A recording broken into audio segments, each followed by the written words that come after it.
Good evening, model railroaders, and welcome back to the Second Section podcast, where it's just regular folks talking about model railroading. I'm your host, Andy Dorsch. Down here in the lower left-hand side of your screen tonight. And joining me is my co-host, Mike Ostertag. Mike, how you doing? I've had better days, but this is going to be so fun. Hey, that turned out really good behind you there. That talk about that for a second here. Tell them where you got that done, because I'm getting one made too. So this, I'll just take the screen here. So this is some wall art that we had done from 1810 Designs.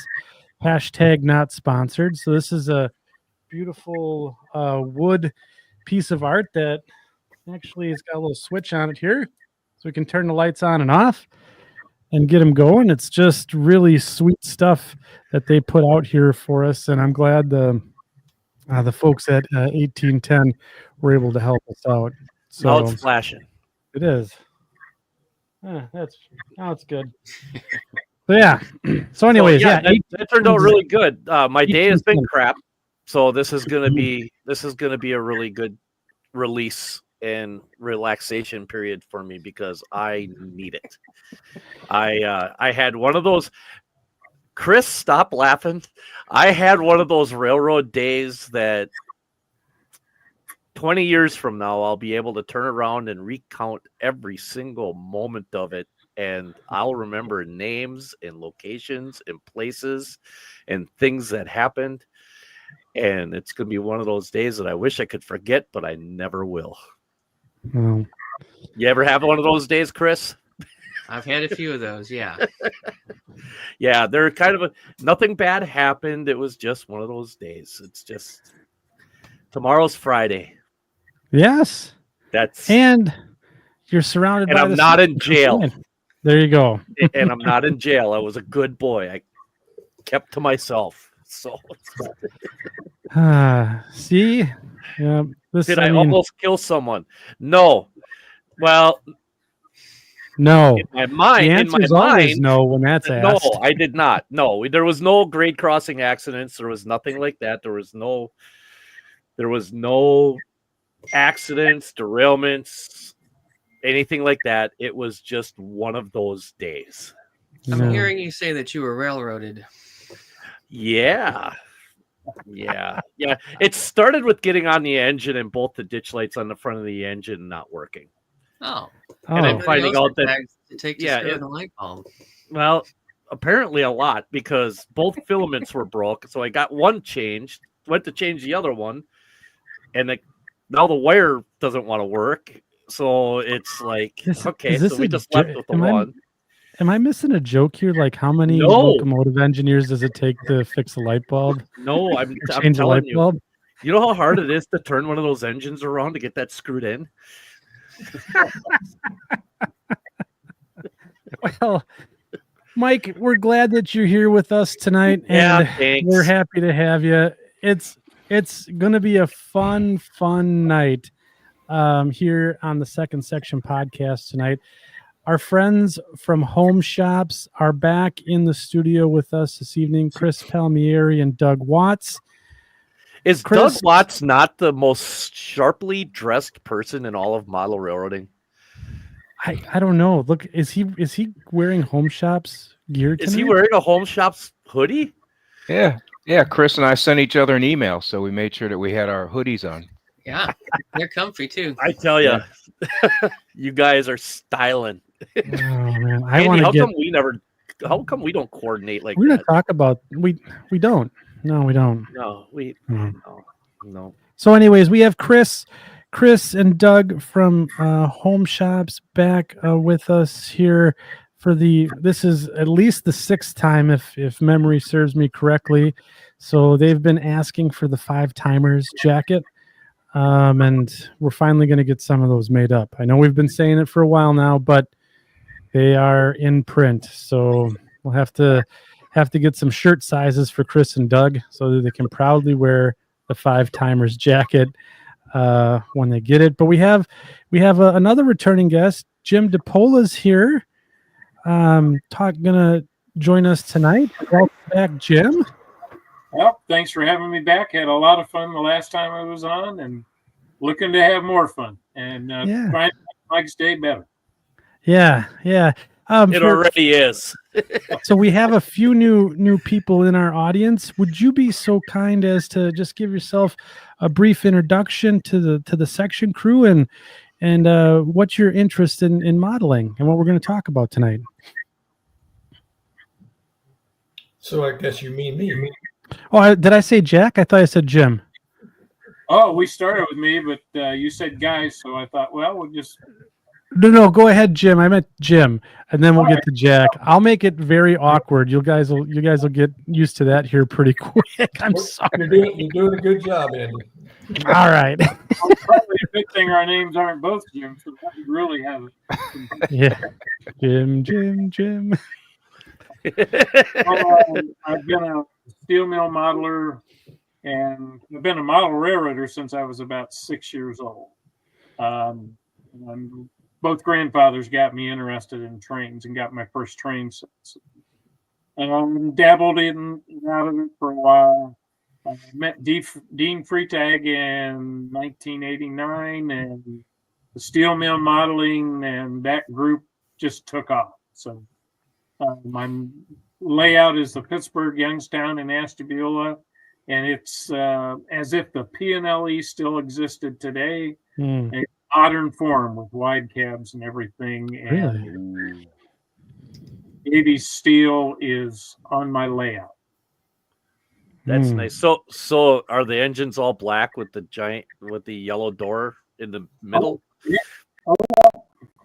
Yeah. They're solid black with the giant P&LE and the yellow doors. That's awesome. Yeah, had to carry through with that theme. So welcome back, Jim, and we're looking forward to talking about Davy Steel and sharing some of those pictures that you brought with you this time. And then Jack Brown is here joining us this evening. Welcome to the show, Jack. I'm sorry for the awkward start there. No problem. But yeah, so why don't you do the same? Why don't you give the section crew here in the audience a little intro to yourself, your modeling interests, and what you're going to be talking about tonight? Well, I've been a model railroader since probably age of 5 with my Lionel layout. Went the freelance route based on the Ma and Pa called the New Hope and Jackson. The New Hope and Jackson became part of the Cardinal system, which is something we're going to talk about later tonight. Yeah. And my modeling interest, I think due to a lot of things, but mainly the sudden availability of information and equipment, took me to the Western Maryland Railway, which is my hometown of Baltimore Railroad. And right now I've got an HO layout based on WM in and around Cumberland, Ridgely, West Virginia, and so forth. So now, what era are you modeling with the Western and Maryland?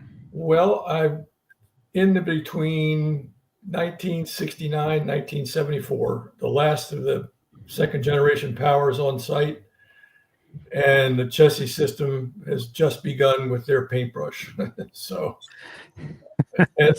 Then Chris shows up in my life, and he suddenly wants me to revert to the Cardinal system.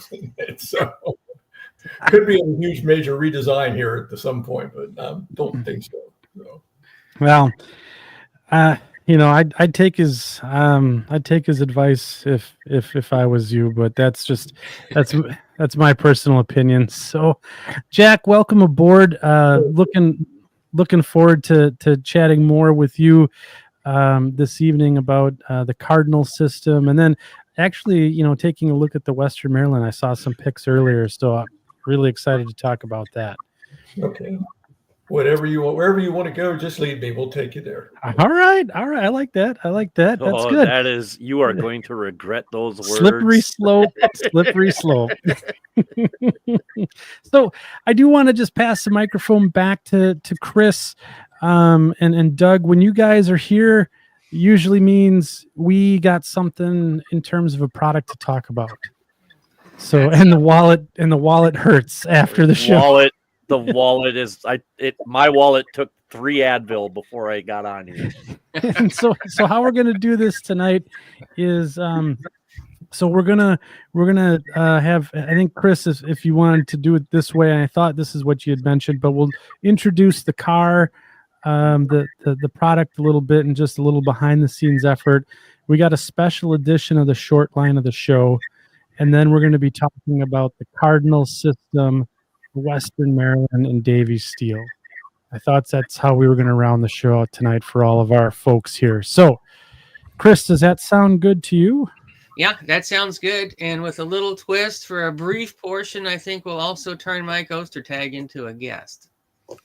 I think that would be good. I think that would be good. I think so. So yeah. Did you want me to cue Do I have up to go change clothes? No. Yeah, we want you to go pull that tuxedo T-shirt that you've been saving. Oh, nice. Shall I bring up the screen, Chris? Yeah, sure, absolutely. Okay, here we go. Thanks everyone for having us on and putting the show together, and all the guests on board here tie together with what we're going to release. So some of you noticed at the Amherst show, we had some models that made it into photographs, but we didn't really discuss.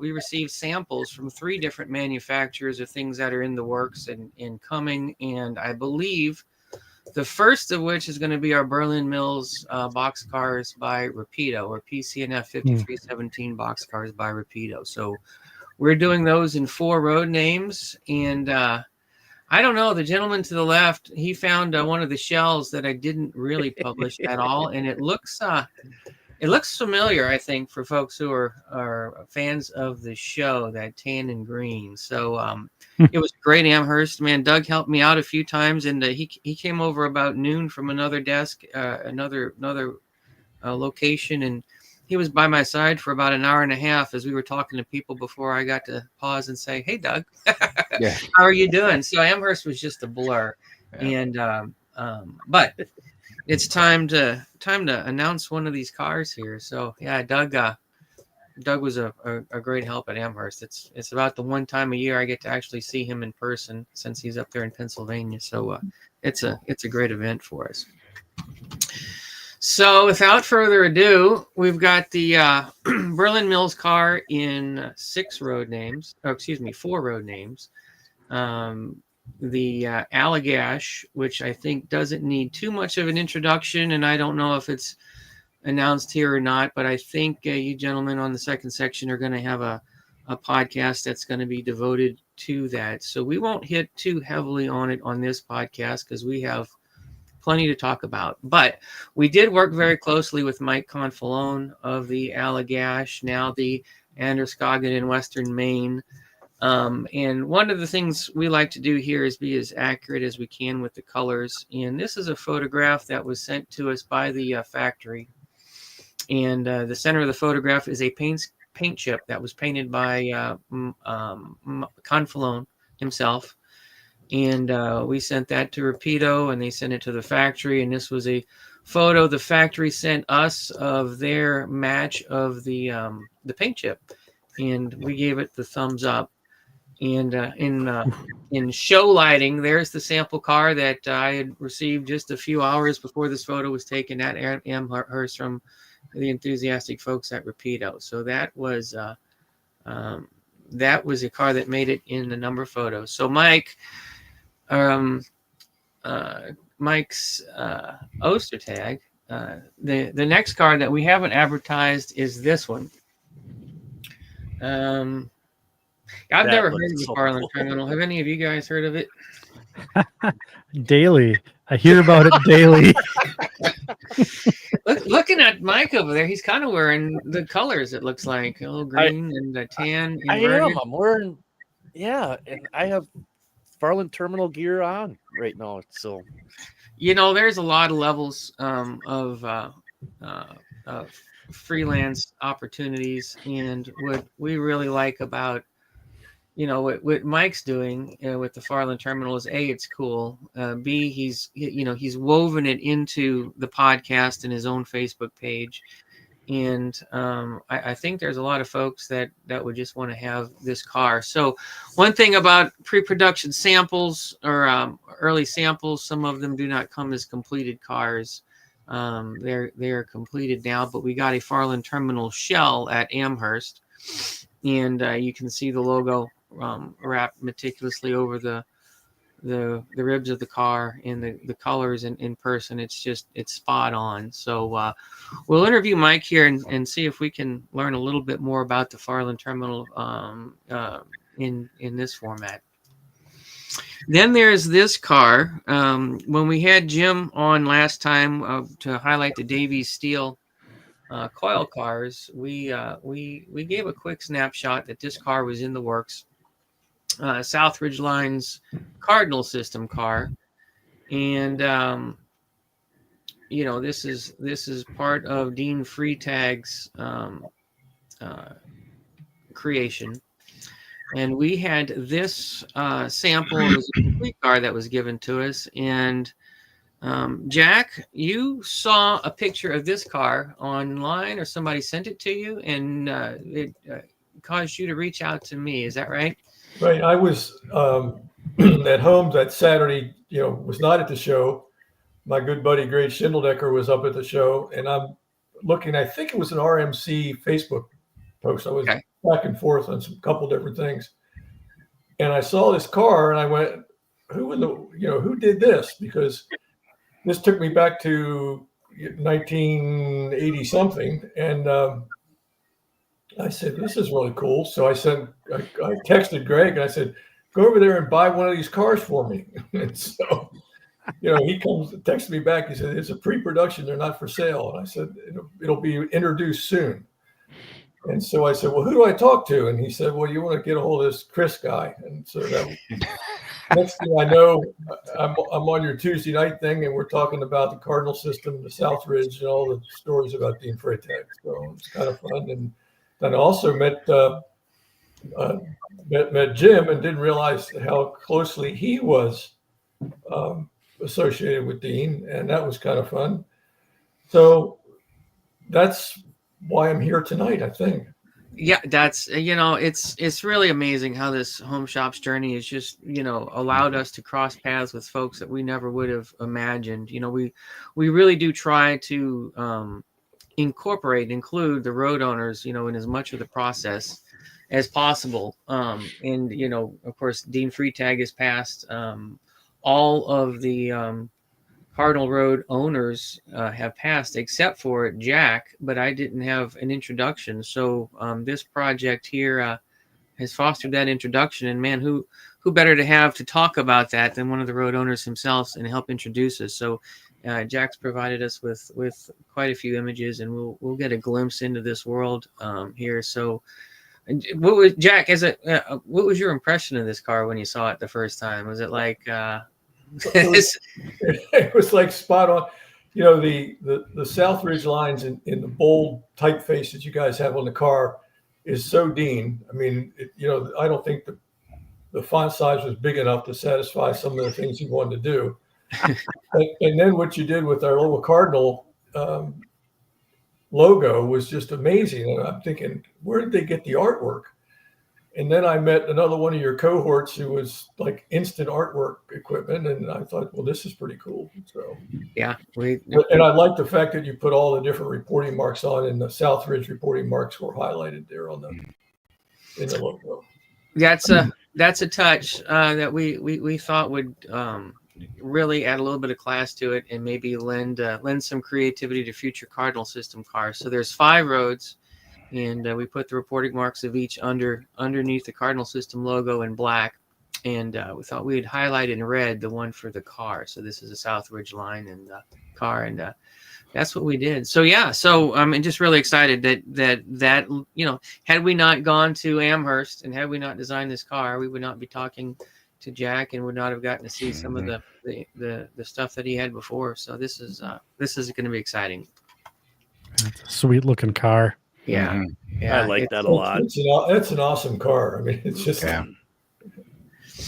Well, I probably should have done 6 numbers of these, but we did 4. Thought we would, it's the first offering. Let's test the waters. We're gonna bring this railroad back from what the 1980s is kind of when it hit center stage in the model railroad world. So let's see if we can have a little more runway ahead for this car or this railroad.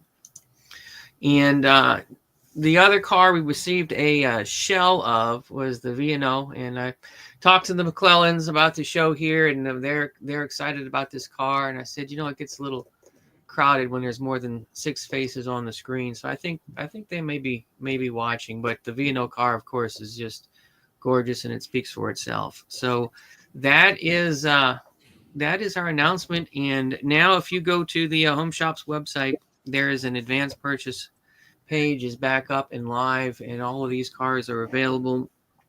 The update I got from Rapido today is pretty comfortable with the advertising a May arrival. They were supposed to have shipped already, but there was one car that I guess they did a redo on, so that delayed it just a tad. But if you want to get these are all hot road names. I mean, they're all just stellar cars. You can now get them and make sure you're going to get yours. So with that, that's the announcement here. The Rapido Berlin Mills style box cars, 4 road names, and pre-orders are open now. That is fantastic. I'm just watching the chat. There's a people are saying, yep. This is going to be a fun night. Another V&O car. Ouch, says my wallet. So I think all of these are going to look good strung up behind my V&O C30-7 that I got from you guys. So, and I'm going to be putting together a train for when you guys come on called the HomeShops Express. Yes. Where it's just home shop stuff running in the background once I get the main line back up and running. But yeah, I'm excited for these cars because they are going to be resident to my paper mill here on my layout. So very, very excited. I see a comment there from Northwestern SD9. What about the Oxford County box car? We did display that. That is an Atlas car, and it'll be a slightly differently timed release, and we'll be talking about it. But that is on that release. But that's also a Mike Confalone umbrella car. I'm sure you'll be talking about the Oxford County here in a couple weeks on this show. And I think there's been some joking in the chat, but if you want to get your sweetie a really good Valentine's Day gift, that's right. We did the home jobs. That's right. I'm serious. I mean, nothing that the Cardinals. It's the Cardinal system is this cardinal red roses. Right. It just tracks. It absolutely tracks. Chris, I'm really excited about this release, and I can't wait to hit the page up to put in my order, so I can get every one of these cars. So really excited about it, and congratulations to Mike on getting the Farland terminal enshrined in the Mascoutin Valley is next, man. That's yeah. We'll have to talk about that. There you go. So already, look at that. Already ordered my Allagash car. Nice. Yeah. So well done. I think it's going to be a fun night here. We're going to talk about the cars, but I think we're going to do a little showcase tonight, and bring back one of our segments that we do normally on the show. So we're going to take our first commercial break here, and we're going to cue up the Greasy Meat Hands band for a special version of, that's right, you guessed it,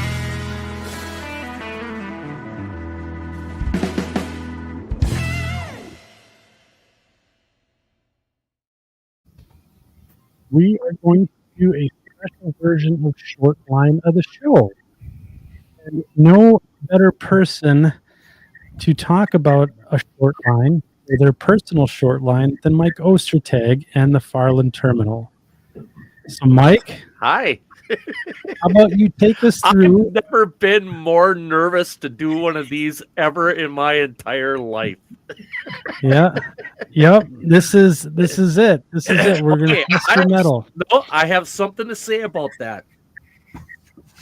I literally hope, because when you hear the story behind my version of those cars, I hope you do stuff to the cars. That's what I want you guys to do. I want you guys to buy the Farland Terminal cars, because I'll get to it and you'll understand why when I tell you. I want to see what you do to these cars, because I don't expect them to stay like Farland Terminal. I want to see what you guys do with them, and I'll explain it here after a little bit. But hi, how are you? Nice. Thanks for having me on the show. You're very, very welcome, Mike. So let's talk about your short line a little bit, and then I think the audience would be very interested to get a little background on the car as well. So why don't you do the introduction of the railroad, and let's go. I know we got some stuff to share. Right. So we have a lot going on. Let me do our curated. We have our handy dandy, as usual, Production issues. Production. Yeah, yes. Production issues. Yep. All right. There we have it. What are we doing here? Why is this not there? We go. All right. Can you guys all see that? Right. Oh, yes. All right. So this is my railroad. It is an S-scale railroad. However, as Chris had mentioned, we did a car in HO, and the reason behind me wanting to do that is because I had gotten I get a lot of people asking me if I have decals, if I have this available at HO and this, and then when the opportunity presented itself, I jumped all over it. I said, absolutely, let's get the car out there. Let's do this, because a lot of people really like my S-scale version of the paint scheme. It's a different car, but I tell you what, between Chris and Rapido, they nailed it. Yeah. So it really is nice. So here's my railroad at a glance. It's my logo. Located in like northeastern Wisconsin-ish area. I'm modeling 79 to 81, closer to 81. The name of the town is Farland, Wisconsin. It's a fictional town. It's actually the name of the road that I live on. So I live on Farland Avenue in Green Bay, and so therefore I chose Farland Terminal, because why not? Partly inspired by a railroad I used to work for. You can see the engine right here, Dakota Rail out of Hutchinson, Minnesota. I worked there in the summer of 1992, and I kind of fell in love with the railroad. And it's no longer there. It's all gone. There's a handful of buildings still left. I believe the engine house is being used for something else, but other than that, the tracks are all gone and stuff. So it was a cool little 44-mile short line, and I thought they went one day, they went out, one day they came back, and that was the way it went. They went from Hutchinson, Minnesota, out to Watseka, Minnesota. No. Wasika? What Wayzata. Something over there. Something like that. And anyway, it's been a while, but it's a really cool little railroad, and I've always loved switch engines, and that's what they use for road power. They did have some F units, but they never used them anymore. My railroad, its operations started in March 18th of 1970, and it's a former Wisconsin and Midwestern branch line. And for those that don't know, the Wisconsin and Midwestern is actually my HO scale railroad. So it's a freelance railroad that I've had ever since I've been like 15, 14 years old. And I don't do anything with it right now. I do have a ton of stuff for it yet, and one day maybe that'll make an appearance again. But the Farland Terminal came from a spinoff of a branch line that the Wisconsin Midwestern no longer wanted. So it's approximately 10 miles long. It does have its only interchange partner is with the Wisconsin and Midwestern. And then it's commodities. It's basically like you would expect in the middle of the state of Wisconsin. It hauls a lot of agricultural products, lumber, canned goods, sand, stone. Matter of fact, the Mascoutin Valley and the Farland Terminal have a haulage agreement for limestone to come off of the Farland Terminal to go to the Mascoutin Valley. So there is a connection between Andes and Mines Railroad, even though we do model two different scales. That allows some interaction between our two layouts. The railroad's only had one engine ever since its startup, and that's number 800, and it's an SW1200, and it's a good little engine. I like it. I've got a lot. I'm sorry to say, it's the best thing I've ever made. It really is. You got two kids, Mike. Oh, railroad wise, yeah. Okay. I forgot about the kid. Well, I didn't really make it, but I suppose. Anyway, so you were there. You're present. I was there. So, to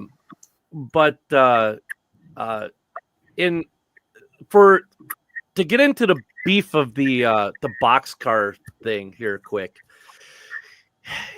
For those of you that remember the late 70s or have done research on the late 70s, the incentive per diem craze that happened at that time in railroad history really boosted a lot of monetary availability for short lines, because it gave them an opportunity to buy boxcars really cheap, because 40-foot boxcars at that time were really getting run down. They were expensive to maintain, and it was getting to a point where it was cheaper to buy a brand new 50-foot car than it was to try to keep maintaining a 40-foot car. Plus, a lot of businesses were starting to want to ship more and more at one time, and therefore the 50-foot car craze started. And basically in the late 70s, and early 80s, all but destroyed the 40-foot boxcar era. Mm-hmm. I believe some Burlington Northern double-door 40-footers survived into the mid to late 80s for lumber service, and there's a handful of other examples, but not many survived that time frame. Well, the Farland Terminal decided to buy 50 of the FMC 5347 cars, and then 25 of the Berlin Mill box cars. And they were basically out in general service, but they kind of stuck around the paper mill area, kind of got thrown into the general pool. And so that was it. The problem was that when the Farland Terminal got their cars, the railroad industry started turning away from the incentive per diem craze. And by 1981, many of the cars had been vacated from the Farland Terminal roster and went elsewhere. Some maintained their Farland Terminal reporting marks, and some didn't. So there are some still in service to this day in 2025, only a handful, but they are starting to get close to their 50-year end of life era. So, if you happen to see one of those cars, consider yourself very fortunate. There aren't a whole lot of them out there. So, depending on the era and what you want to do with them, this is why I say I want to see what you guys do with these cars. I think these are going to be amazing cars on all sorts of different layouts. So to continue on, Here's an old map of to just give you a general idea of where the Farland terminal is. Green Bay, Wisconsin is right here. And you got the Green Bay and Western, the Wisconsin Central. At the time, it's Sioux Line. I didn't change that. Escanaba and Lake Superior and Chicago Northwestern and the FRVR. This is back when I was going to model in 1992. So this would have been Chicago Northwestern as well, the FRVR stuff. So now that's the old map. And here is the actual map that my good friend Andy Dorsch helped me make and actually made for me. And this shows basically the entire 10 miles of the railroad. Now, there were Farland Junction is where it connects. Farland Junction is where it connects with the Wisconsin Midwestern. And it goes to the west over the Joy River Bridge, which I got asked, why did you call it the Joy River? And I'm like, I don't really have a very good answer for that, but it is. And that was from my wife. So, and then it goes and ends at Farland, the town of Farland, Wisconsin. Now, if you see the dashed lines on both sides of the railroad did extend. This branch line was actually about 35 or 40 miles long, but this 10-mile stretch is all that is there and all that remains. And one of the reasons why we have the dashes on the map is because in the event that I move, I'm setting my layout up so that I can expand it in either direction. So those may come into play, and there may be some future railroad expansion down the line if we decide to move. So some of the industrial in Farland, there's some warehousing. I built the warehouse and based off of these photos, and it turned out really nice. Whether I'm going to actually continue to use it on the layout or not, I haven't quite decided. But I have some other ideas for it, and so this is one industry that's going to be on my layout. I haven't got that part done because if you guys are on my Facebook page, you guys know that I'm redoing my layout. So it's completely being reconstructed, rebuilt. And so now I'm actually at the industrial stage where I'm going to be figuring that all out. There's the warehouse I did. You can see where the dock influence is here and the concrete. And I used the method that Boomer uses for a lot of his structures. Yep. And it turned out amazing. If you get an opportunity, go to Boomer Diorama's YouTube page and check out how he makes his warehouses and his structures. You will absolutely, it's actually game-changing stuff. So this is on the old layout. As you can see, my layout does not look like this anymore, but this is on the old layout. This is a place that's near and dear to Andy's heart. This is in the beautiful downtown Brandon, Wisconsin. Yep. And this is the fertilizer storage plant. And I just like this because it's simple and it's a single track. It's easy. And I thought, you know what, for a short line that like mine, what an awesome industry to have on it. And the augers are, I mean, how can you have an agricultural based layout without having a bunch of augers on it? It's just a cool spot. Mini Prince makes a really killer auger. Yeah, they do. I think they make a couple of them, don't they? I think there's a couple of them that they make. Yeah, they look very similar to these, actually, real similar to it. So yeah, check out Mini Prince. Go hit Bernard up and go buy some of his stuff because that stuff is awesome too. But I just actually happened to notice the Bobcat. Well, is that a Bobcat or is that a front end loader? I don't know whatever it is. Well, I just I gotta go there tomorrow so I can find out for you.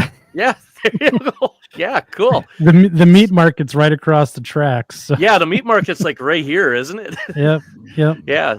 So the other end of this is the co-op or grain elevator portion of it, and I really like the way this looks. Also, it's a really simple design, but yet it offers a lot of detail that is able to be put into your layout and into a structure and a scene.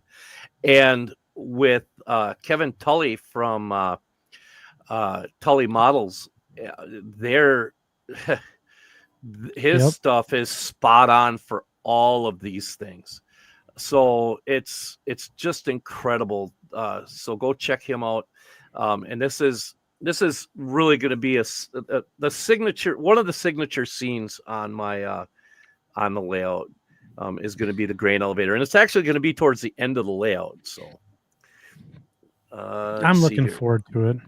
Yeah, sure. Yeah, me too. This is something that it's still kind of on the shelf. This is the engine facility in Niagara, Wisconsin, on the Chicago and Northwestern. This is what's left of it. This is the engine track. And so I thought that this was really neat because it is such a simple single type building, very, a little wood building.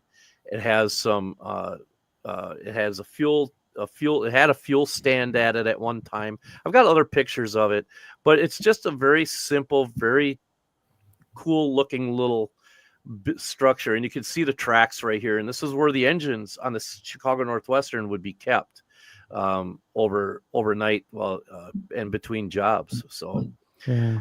I'm not sure how much of this was taken a couple of years ago, so I don't know how much of this is actually even left yet. Got to drive up there. Here's some cool little boxes and structures that they are at the same spot.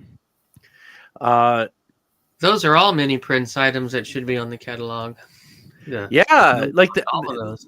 Yeah, like these boxes on the side of the telephone poles. Those would be really, really cool. And the building itself. In the building itself, yeah. That structure itself would be really, really cool. This is the old layout. This was so I didn't take this one out of here, so I apologize. But this was going to be where my engine facility was going to be. Now the Joy River Bridge has transformed into a much larger structure, but this is one of the things that inspires the way the river and the creek, actually the water, is going to flow through that area, and how I'm starting to imagine the scenery that's going to be in the area itself. I don't want this big, huge, raging river, and I don't want this lazy bog of a river. I want something that has got kind of a moderate flow to it, but yet is not so large that you can't, like, you get, like, it encompasses an entire 2-foot section. I don't want something like that. So I want the scenery to be the prime and the bridge to be the primary focus, and the rivers in the water is just going to kind of be supporting cast, so to speak. Sure. Besides, it gives a little bit of rock play going on here too. I mean, there's a lot of different types of stone being used right here. So, and as well as weeds. There's always weeds. This is on New Holstein, Wisconsin, on the old Milwaukee Road. So, you got something, Andy? Yeah, I was just gonna maybe make a comment. Like, if you travel around, the southern half of Wisconsin, like there are hundreds of bridge scenes just like this. Yep. And it's just the little bridge with a little creek or a crick, as we say in Wisconsin. Yeah, crick. Right. We got to say a crick, right? Yeah. But I mean, I had the rail line that I used to live on when I was a kid. Maybe 200-300 yards away from my house, there was a bridge just like this, with a creek flowing through it, and had water in it year round. It wasn't a raging river by any stretch of the imagination, but right. it was a decent waterway, and deep enough to fish in, right?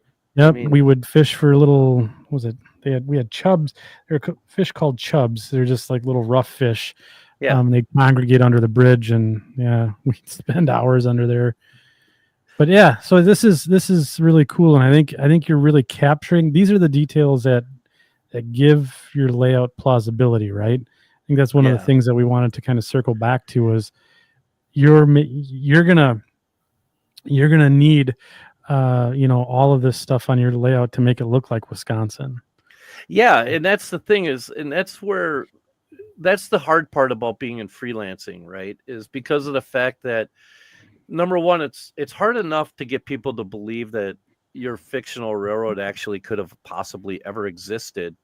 Right. But if you can tie the scenery and operations and just some semblance of realism into the layout, Yep. it really gives everything that you're doing plausibility, like you said, and it makes it just as if it could have been anywhere USA, right? I mean, Right.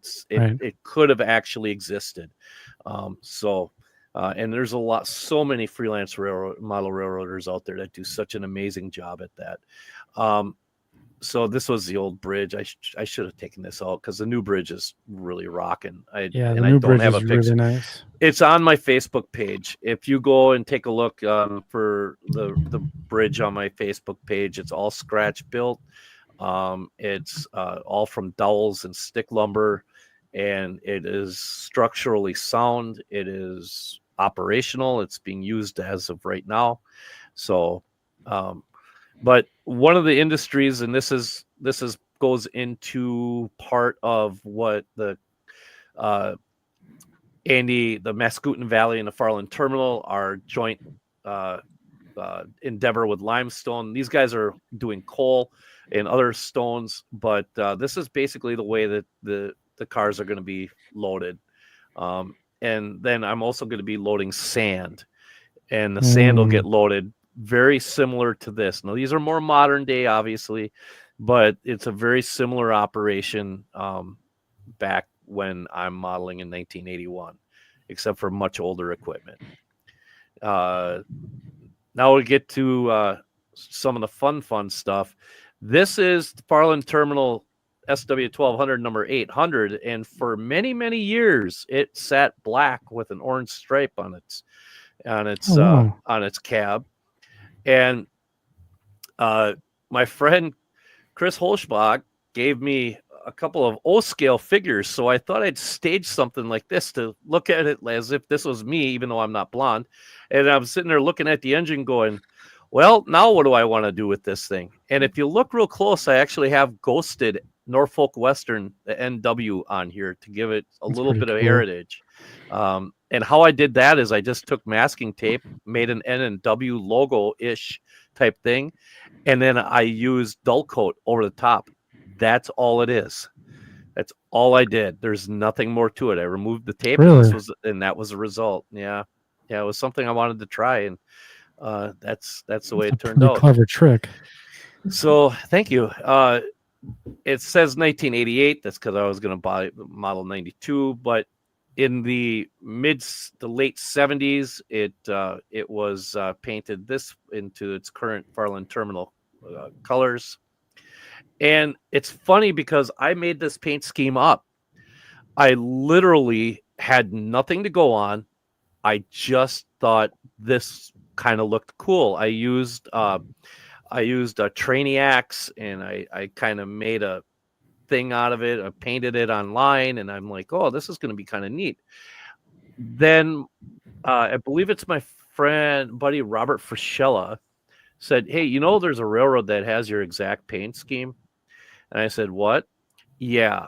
The Belfonte Central that's no longer in existence is exactly the same, like quite literally, except for being the gray instead of tan, is virtually identical to the way I painted my locomotive, including the stripe going all the way around the cab in the back.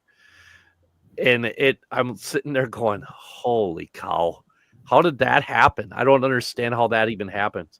And this is an SW8. So, this is a Dakota Rail. This is a little bit of an inspiration for it also.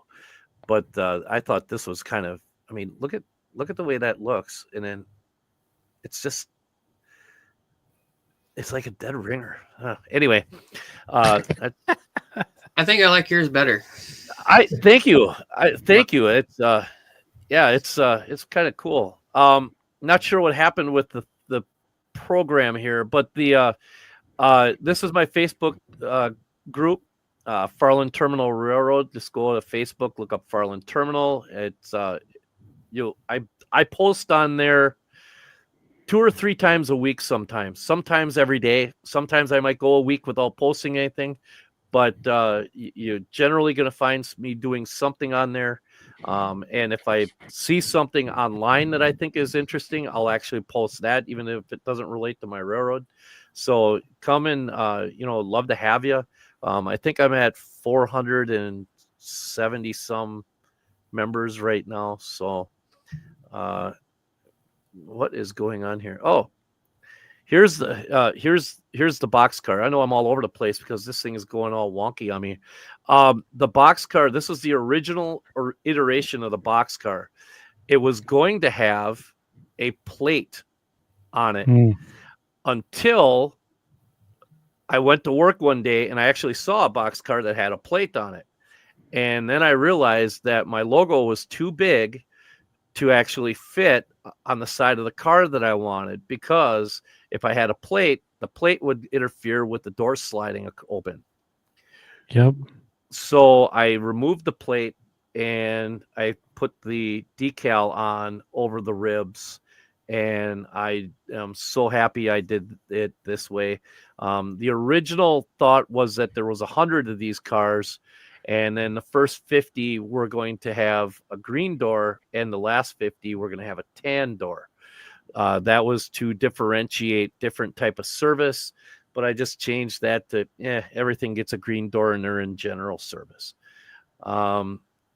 There's my face, Farland Terminal Group. Oh yeah, there you can see. Oh yeah, it's a video. I didn't even remember I did that. So,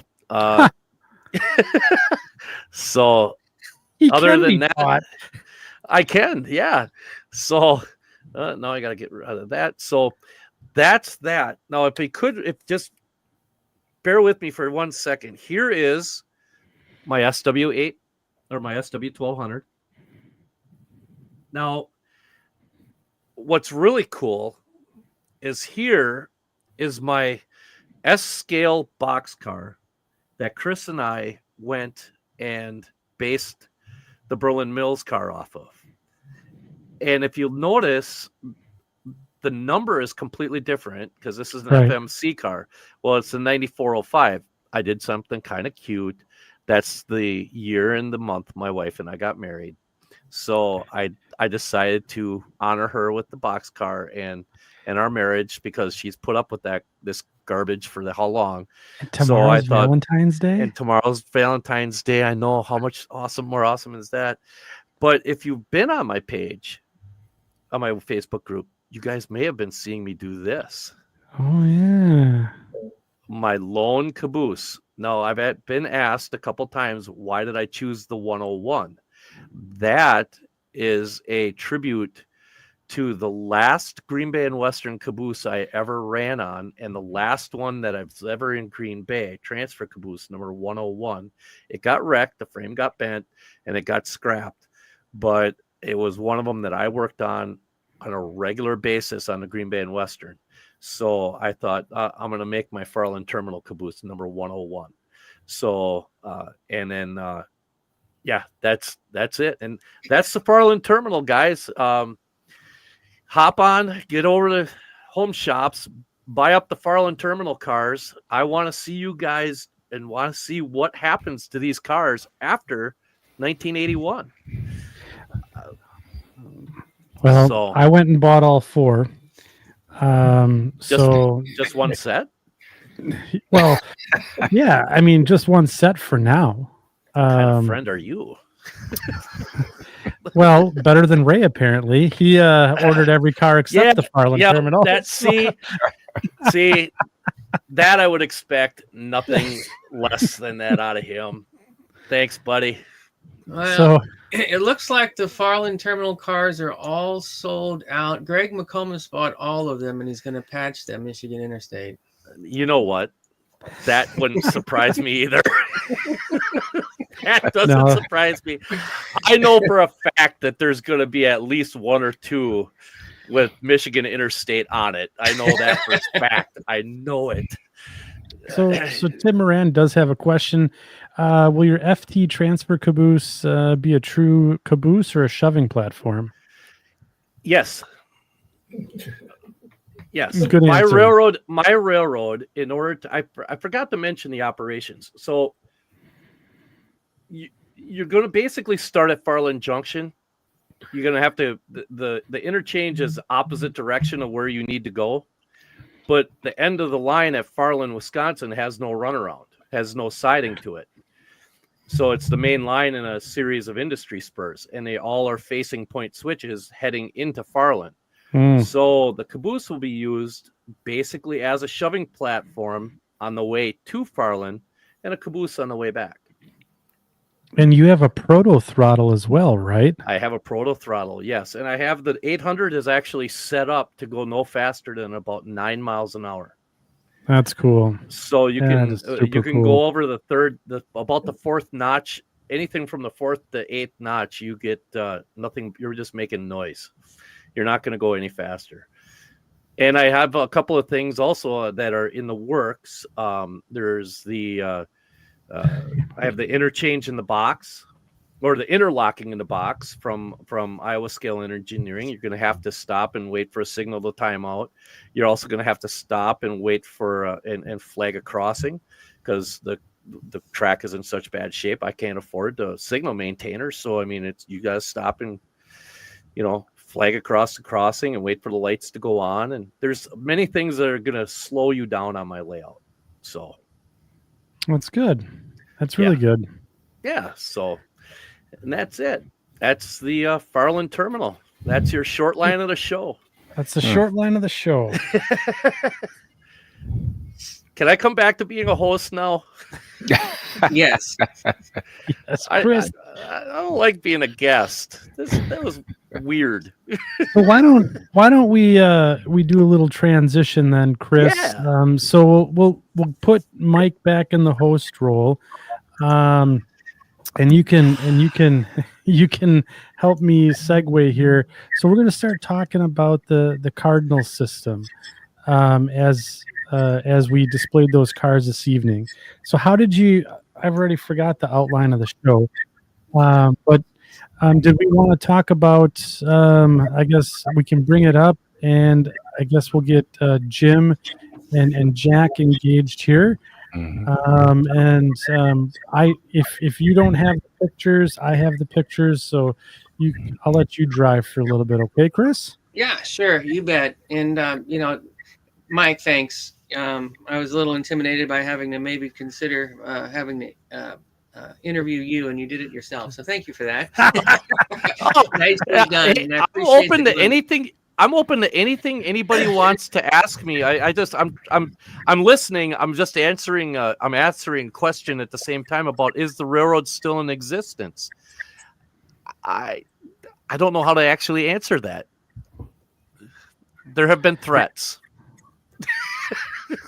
Let me just put it to you this way. That's actually an interesting point, because as freelance modelers, we model a specific time usually for our railroad, but there's a lot of other folks who have a different interest in their era, but they want to bring it into, and many model railroaders really hyper focus on the details of the point in time that they model, and very few of them close that story in writing or officially. So there's a lot of room for interpretation for different eras. And with the Cardinal system, we got a glimpse into the past, and we're talking about opportunities to bring it into the future. And we saw that with the V&O. Alan McClellan modeled it up into the 70s, and now we've all met Brad and Brady McClellan, and they're working on writing 2 generations of history beyond that. So I guess the real question is, as a road owner, Mike, did you close the book at some point, or is it there waiting for somebody to write that next page? Well, like I just told Christian Kramer, I said, yeah, it is still its own railroad as of today, but there have been some negotiations and some discussions with a certain Borg type railroads conglomerate that has a very vested interest in potentially absorbing the Farland terminal and potentially one or two other railroads that in the state of Wisconsin. And so we haven't completely discussed 2025 Farland terminal for a while, but there may be some things in the works potentially. It all depends on how much he makes me mad. So I'll bet you that story develops on this podcast over the years. So that's awesome. You know, one of the things I didn't envision when I started HomeShops, but it becomes more and more evident as we move along. It's not just about the railroads, you know, it's about the community and the people, right? You know, we all know Mike Ostertag. We've gotten to know the McClellans. We'll have Mr. Confalone on here. Now we're getting to put a face with some of the folks that are involved with the Cardinal system, you know, and so, you know, when these cars are in your fleet or in your collection, it's not just about that. I see Joe Bohannon's commenting here, you know, he's a 2-time HomeShops fellow with the Chinook lines, and there may be something else in the works. You know, it's all, you know, here's Joe's car and here's Mike's car. And it makes it a little bit more personable than just here's Warren Buffett's car, right? So, anyways, let's shed a little bit more light on the Cardinal system. And Jim and Jack both, I think you're both familiar with this map. I think last time Jim shared a document that we're going to talk a little bit more about, and we kind of stitched this map together from 2 of the pages, and I think everybody can see it on there, and I'll kind of try and point along. But the Cardinal system is made up of 5 railroads. The member railroads are the New Hope and Jackson, which is Jack Brown's railroad, the Blue Ridge and Southern, the South Ridge lines, the Calumet and Lake Erie, and the Iron Belt Railroad. And I don't think we really had an idea of how those things all fit together. Right in the center here, I see Davy Steele, and Jack, that kind of the conversation, my understanding is, and correct me if I'm wrong or lead the conversation, but the focal point of the conversation of generating the Cardinal system was, how do we create a network that is railroads that feed all the components that are needed to keep the steel mill going? Was that the initial conversation, or was it something completely different? Well, you had a bunch of guys that got to know each other through the hobby, and Dean was kind of the spearhead of where the Cardinal system happened. But yes, it was about heavy industry. It was a passion of his, whether he was talking about locomotives or D8 Caterpillar tractors, or, you know, giant excavator shovels working in Eastern Ohio or whatever. But as you can see, the South Ridge lines, while it was the primary connection, running east to west across the roar of America, it would come down touch into Maryland a little bit and interchange in Connellsville with the Western Maryland, which then took it over to my railroad, the New Hope and Jackson, which was basically a freelance line based on the Mampah, the north end of the Mampah. The town of Jackson was actually what would be York today. And for those not familiar, the Mampah is a short line to Maryland and Pennsylvania, affectionately called the Mampah. So the other offline railroad would be John Roberts, Blue Ridge and Southern, and down there in the coal fields, and he would interchange with the Kelly's Creek and Bradley, which took him up to the V&O. And then you could follow the V&O coming up through Southern Ohio, across the Ohio River, on up into Iron City, and bringing coal and other materials needed to feed the belly of the beast, if you will, in Iron City. So then Hal Cattall's layout or roads were the Chicago Eastern Illinois and the Iron Belt, and again the interchange there in across the Indiana-Illinois border. and he incorporated a car ferry. And the discussion we had the other week was, did he ever build a car ferry? And honest to God, I don't know. But, maybe Jim knows whether he did or not in conversation with Dean. But that was kind of a unique aspect of what he was designing. So these four guys, we got together in what we call a rather loose knit group and formed the Cardinal Systems and began to weave a story that we unveiled at the NMRA National Convention in Birmingham, Alabama in 1988. And the story was told through 4 consecutive clinics. Each one ran an hour. We began with, I think John went first, and I followed him, and then Hal, and then Dean brought up the rear. And it all melded together as to how these 4 railroads came together to serve the steel industry on the South Ridge. And the couple guys rolled their eyes the other night. They sat through 4 hours of clinics. I said, yeah, but they were really, really good clinics. I mean, they were back in the days of slide projectors and so forth. And I think we each had two 80 tray carousels for our speech. And oh my gosh, the balance of this document that we'll show you in a minute, I think Chris has got all that. Yeah. Shows, how we develop. You'll see glossaries of terms, write-ups of the different railroads, paint schemes. And what happened was it got to the point where we were spending more time corresponding because there was no email. Everything was done handwritten, or Freytag was banging it out on his old Royal typewriter on the back of a 3x5 card and sending things out. And it just grew and grew, and other folks around the country wanted to pass. And one of the things, I guess it was a mistake as far as John Roberts was concerned, we put his name and phone number and address, not phone number, but his address in the booklet, that if you needed more information, write him. So he was a clearing point for all this mail, and it was rather significant. And when the convention was over, we had told Bill Schomburg from Railroad Model Craftsman that the story was his if he wants it, if he thinks it's worthy of starting some articles in Craftsman and have it continue. So that happened, and in November of '91, it came out published in Railroad Model Craftsman with a nice cover shot and then stories about the Cardinal System. And then I have another article that I wrote in 1989 that talked about generating rolling stock based on the industries that you'd see on the Cardinal System.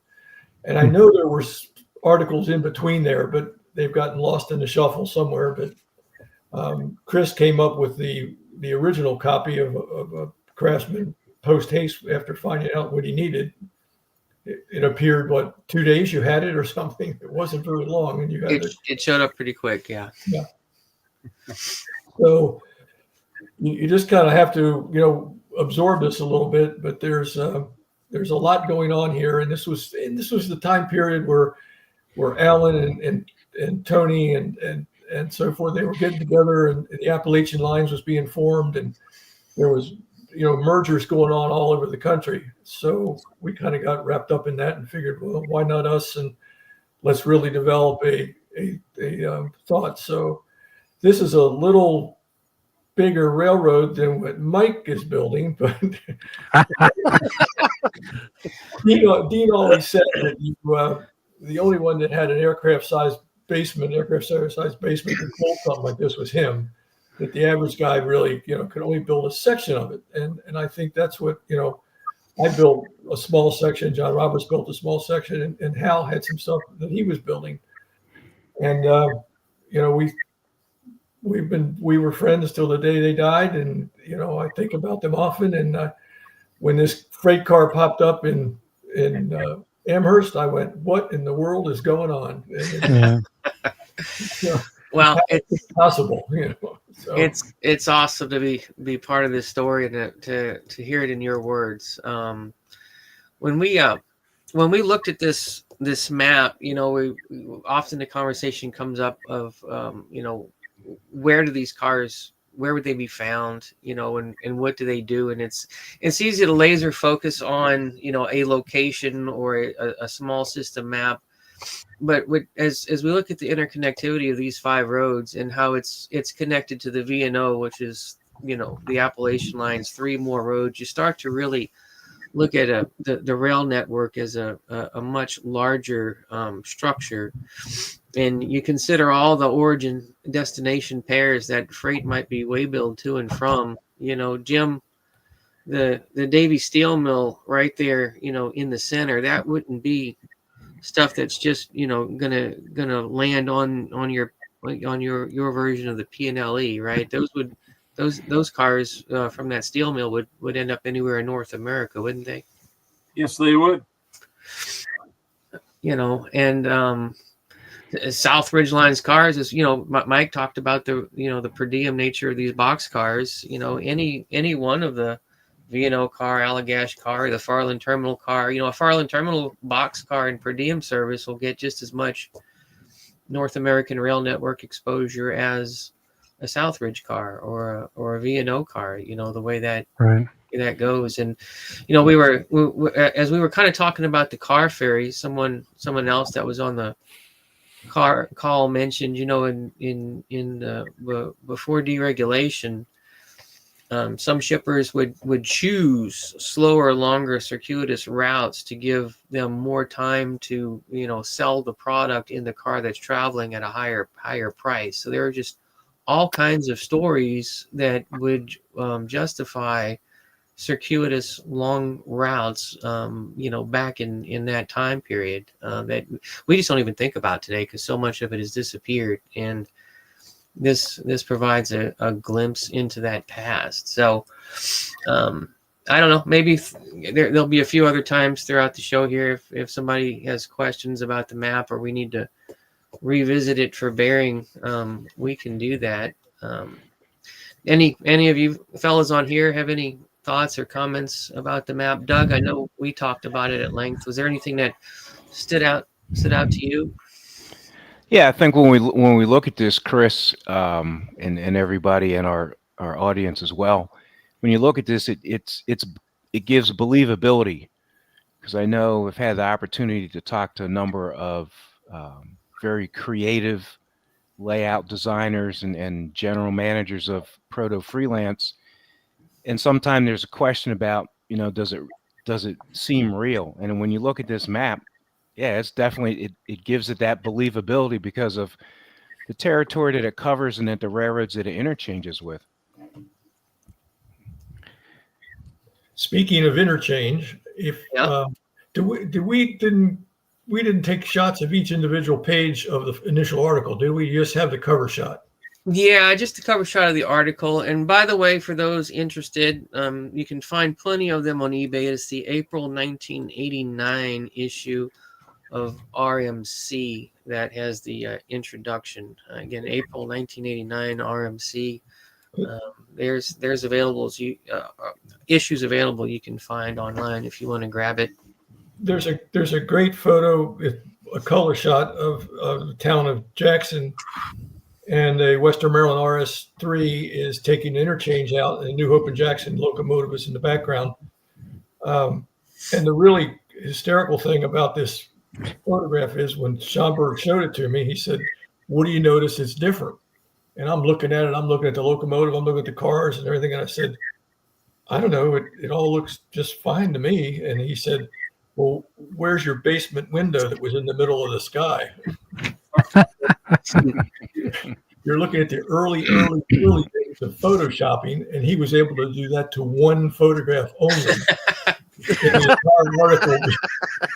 That's awesome. Of the expense. So it was like, he said, I had to get rid of that window. So hey, Jack, I have a question about the South Ridge lines. Looking at the map here, sure. Would the South Ridge lines in the Chicago and Eastern Illinois have had like a power pooling agreement at one point? So could you see C&EI power on the South Ridge lines and vice versa?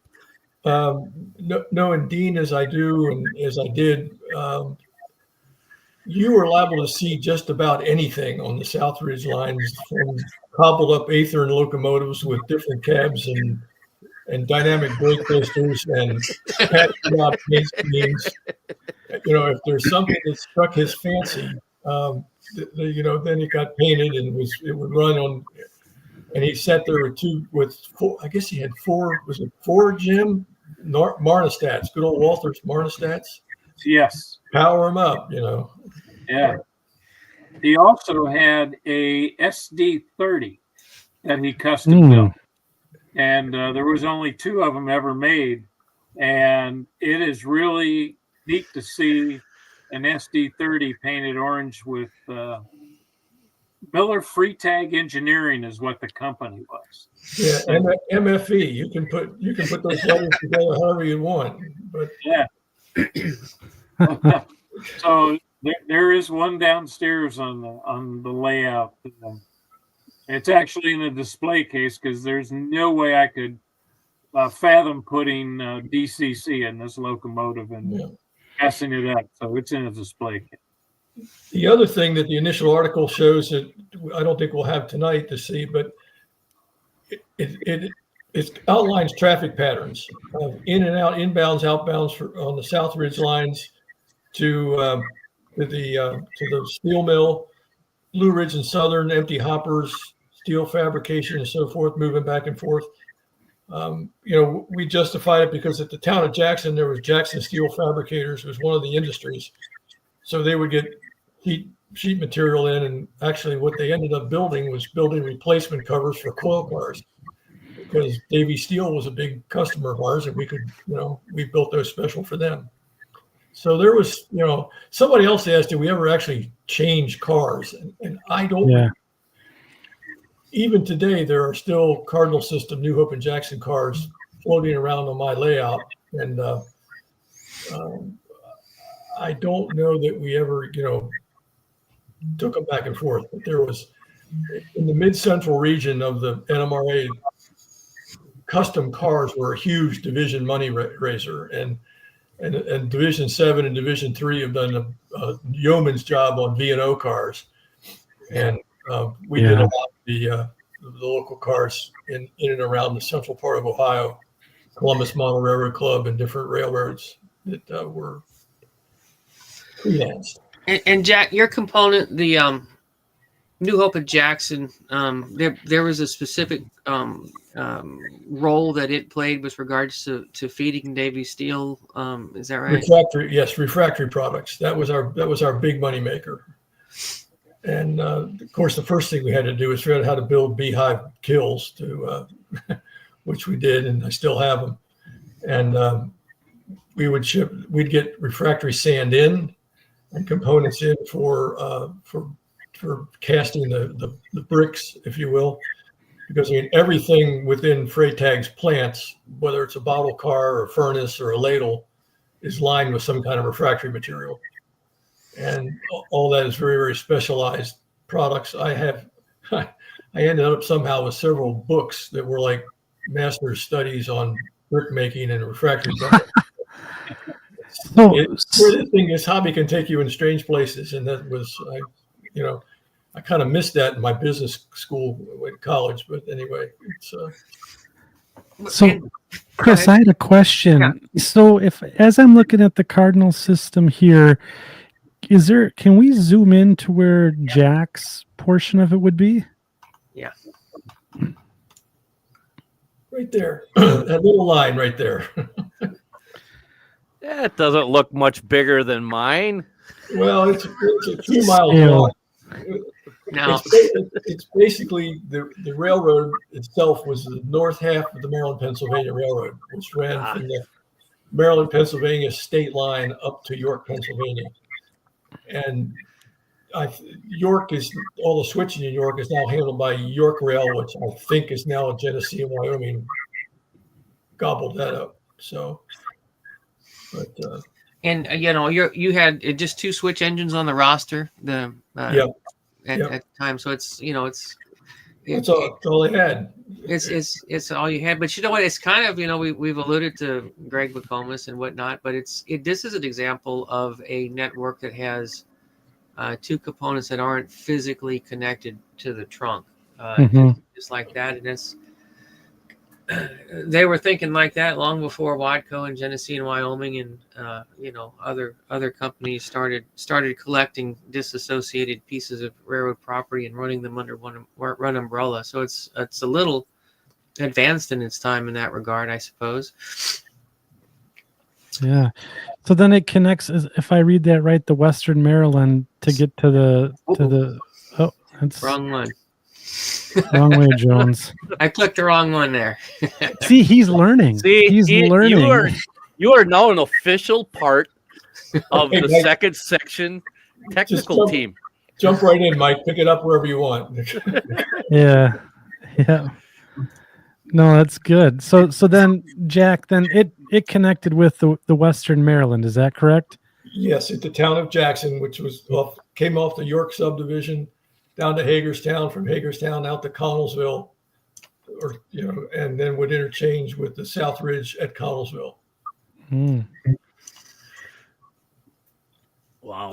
I forget there was I remember an early request for involvement in the Cardinal system was whoever had that Cardinal electric power generating station.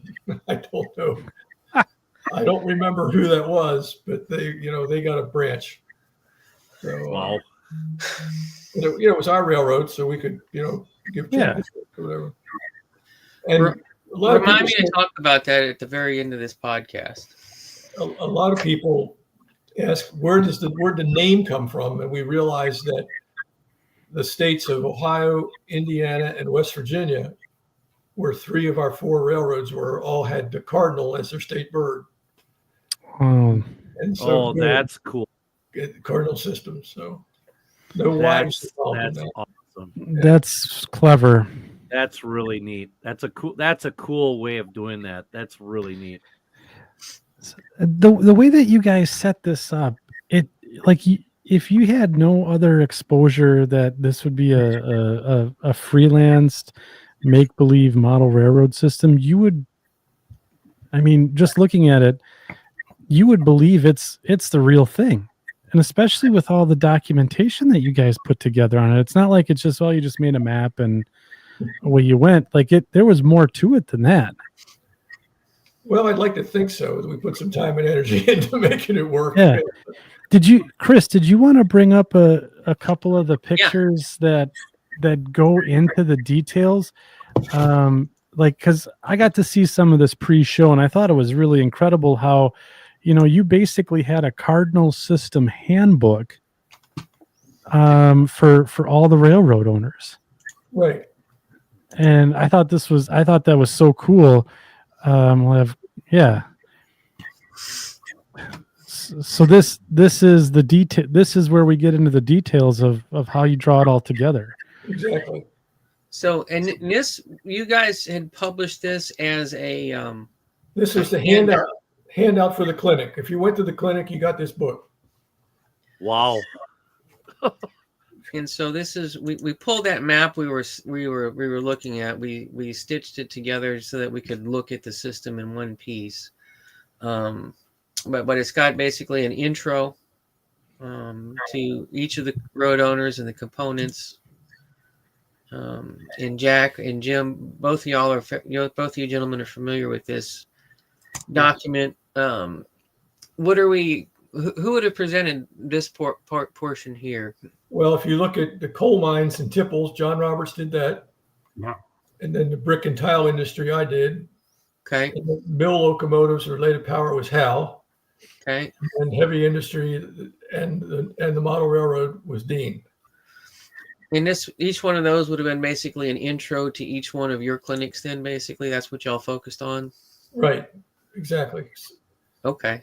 So also being a bit of a fan of the East Broad Top, and you gotta love their resurrection from the ashes.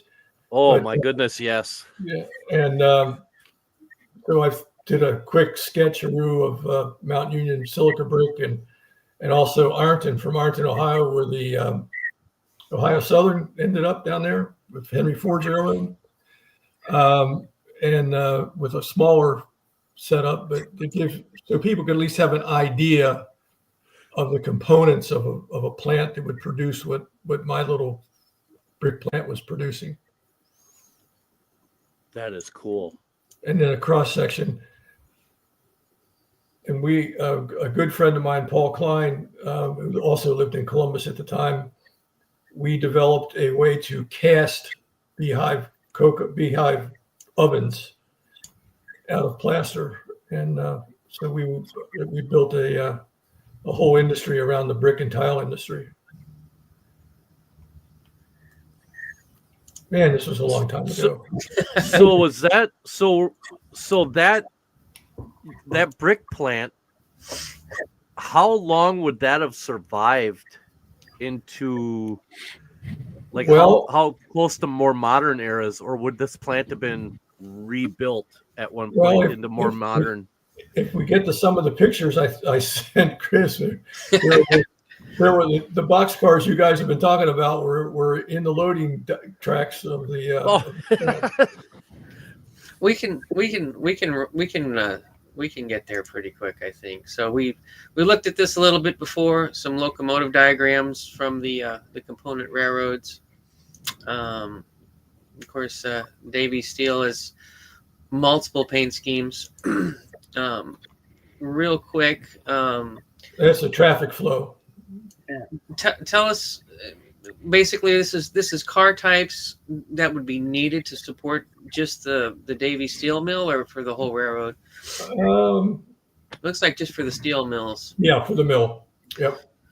You know, and as a freelance modeler, when you think about, you create a railroad and then you decide what is its purpose, and then, you know, we all have certain models out there that we think they're cool and we just want them as part of our roster. But a structure like this helps you go out and find models to plug into, you know, a roster that fits the purpose of the railroad. And these guys were doing that a long time ago, and that's just impressive. Dean built his first blast furnace for the 75 Dayton Convention, National Convention. And that's the first time I ever saw a model like that at a model railroad, anything. It was just in 75. 1975. And there was plastic and plastruck and wood turnings, all kind of stuff. And this is the last page. It's got a little snippet of Hal Katah's iron belt. I love some of the bullet points here. Modeling the steel industry when you don't have room to do it. I mean, how many of us don't have room to do what we want to do? Yeah. And Hal Katah's iron belt was created around the following criteria. One, it had to reflect the steel industry in the manufacturing process. It had to be modular and portable. It had to take up as little space as possible.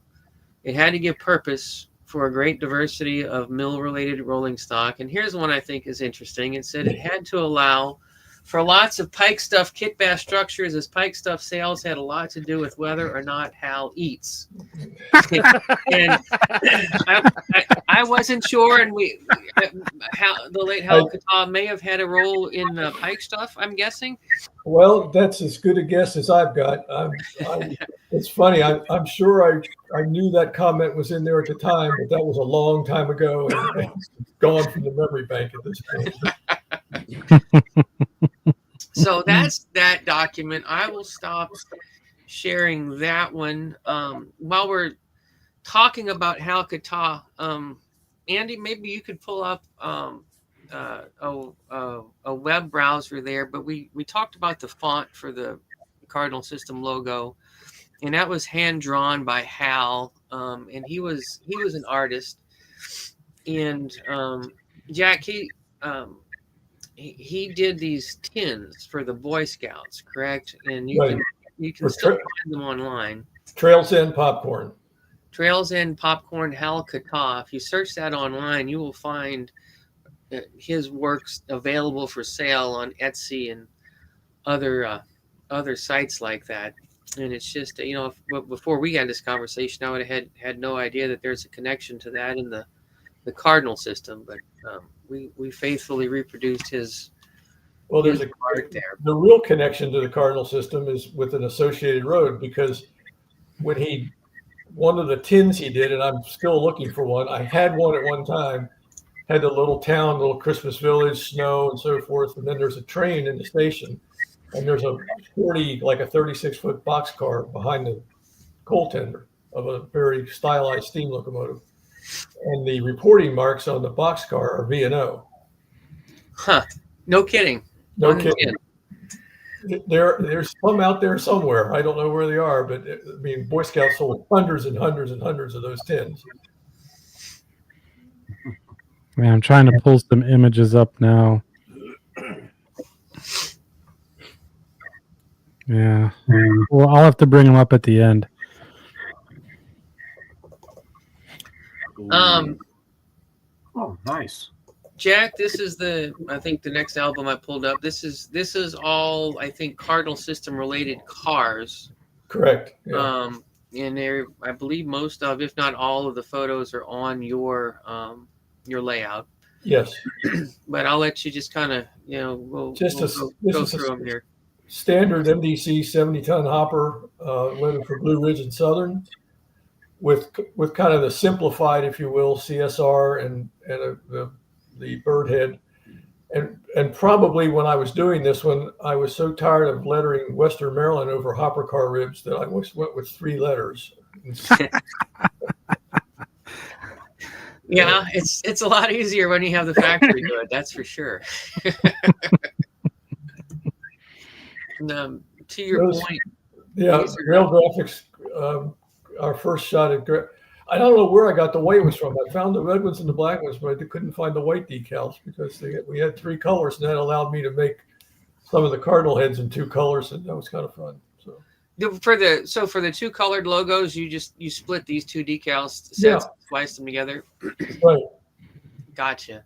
Because that's think of how far we've come. Yeah, I mean, I remember these decals long before we had folks like Matthew Welke of Circus City and Jim Abbott at Highball Graphics and Bill Brillinger at PDC up in Canada. They just make it so much easier. And when we ordered these, I think we had to order like 250 sheets or something. It's a minimum quantity. Whereas now with these guys, you can buy a sheet of something and on demand. It's a game changer. Yeah.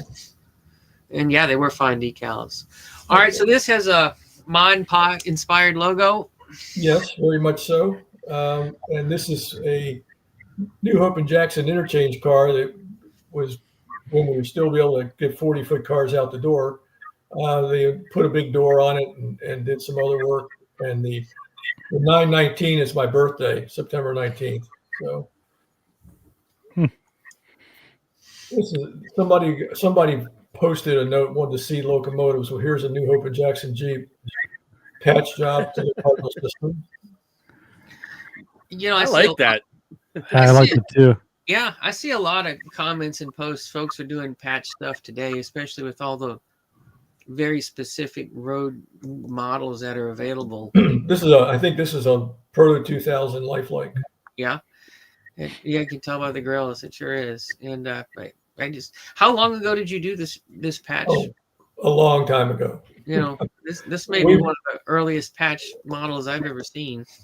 We've been living in Williamsburg for 23 years, and this goes back beyond that. That paint job was probably done 25 to 30 years ago. One of my favorite cars. Yeah. Foundry sand. So, and that's one of the 2 color logos. Okay. Ooh. This was a transition car from the New Hope and Jackson logo on the right, and then we just came back and painted over and put, okay, let's get the Cardinal System on there. I just liked the car, and there weren't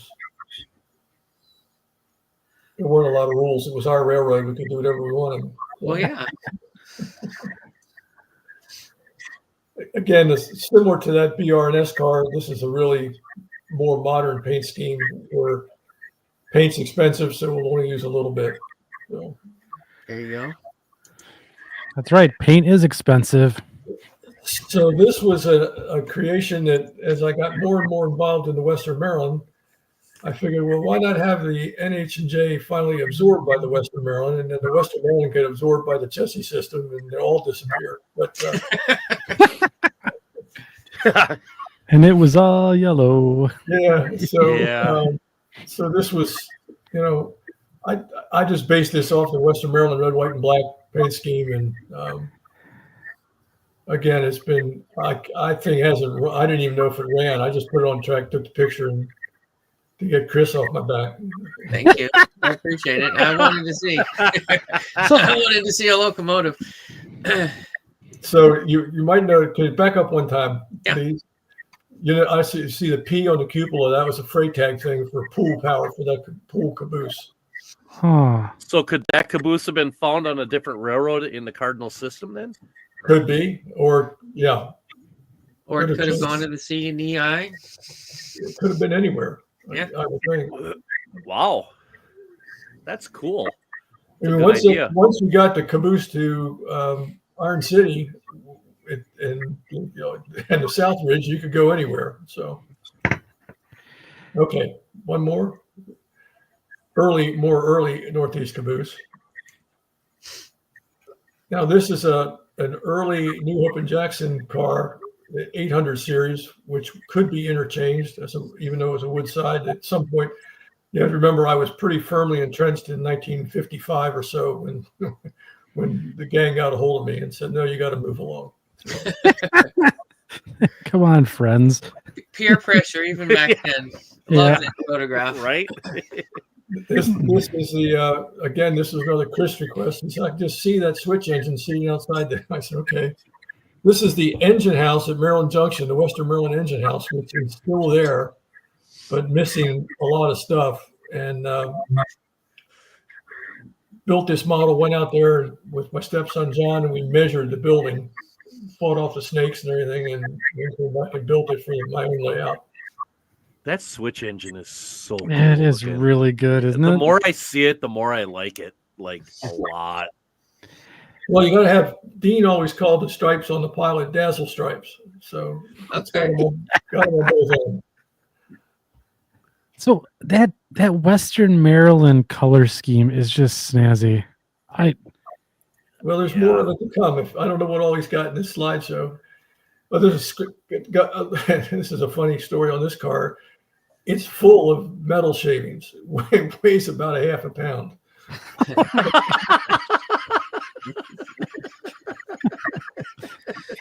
But it doesn't derail. I would hope not. Nice. Probably runs quite true. One more example of the Ma and Pa logo. The non-PA logo on a 700 series, which the 700 series was also, these series numbers parallel the Ma and Pa series, but they're my own spin on it.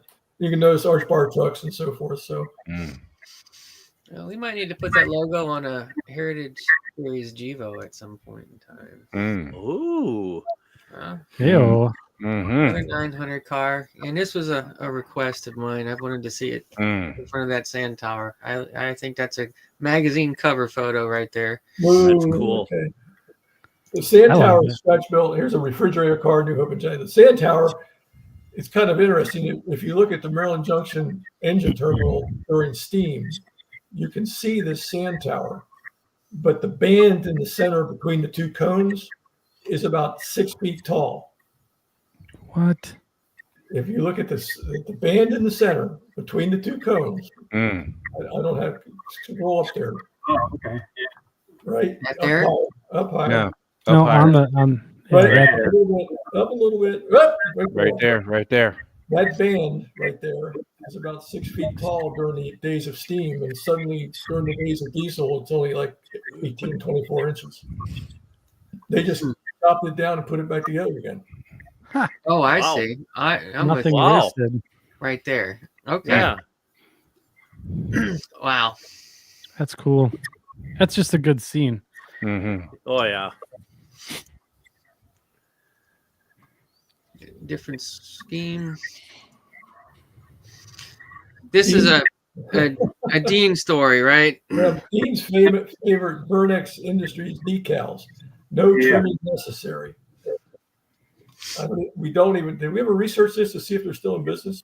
I did not see if Veernux is still in business. Somebody might comment there, but they haven't come across my radar in a long time, that's for sure. But when we look at a lot of Dean's stuff, it's very, very simple. And there it is. We do want to talk about this car. This is a recent discovery of a Southridge Lines finger car. Mhm. No snickering. No snickering. No. Well, I saw this picture and immediately, there's a manufacturer that recently came out with a finger flat and probably about due for a second run. So you can probably all hear the gears turning in my head. I think there's opportunities. It's awesome. What would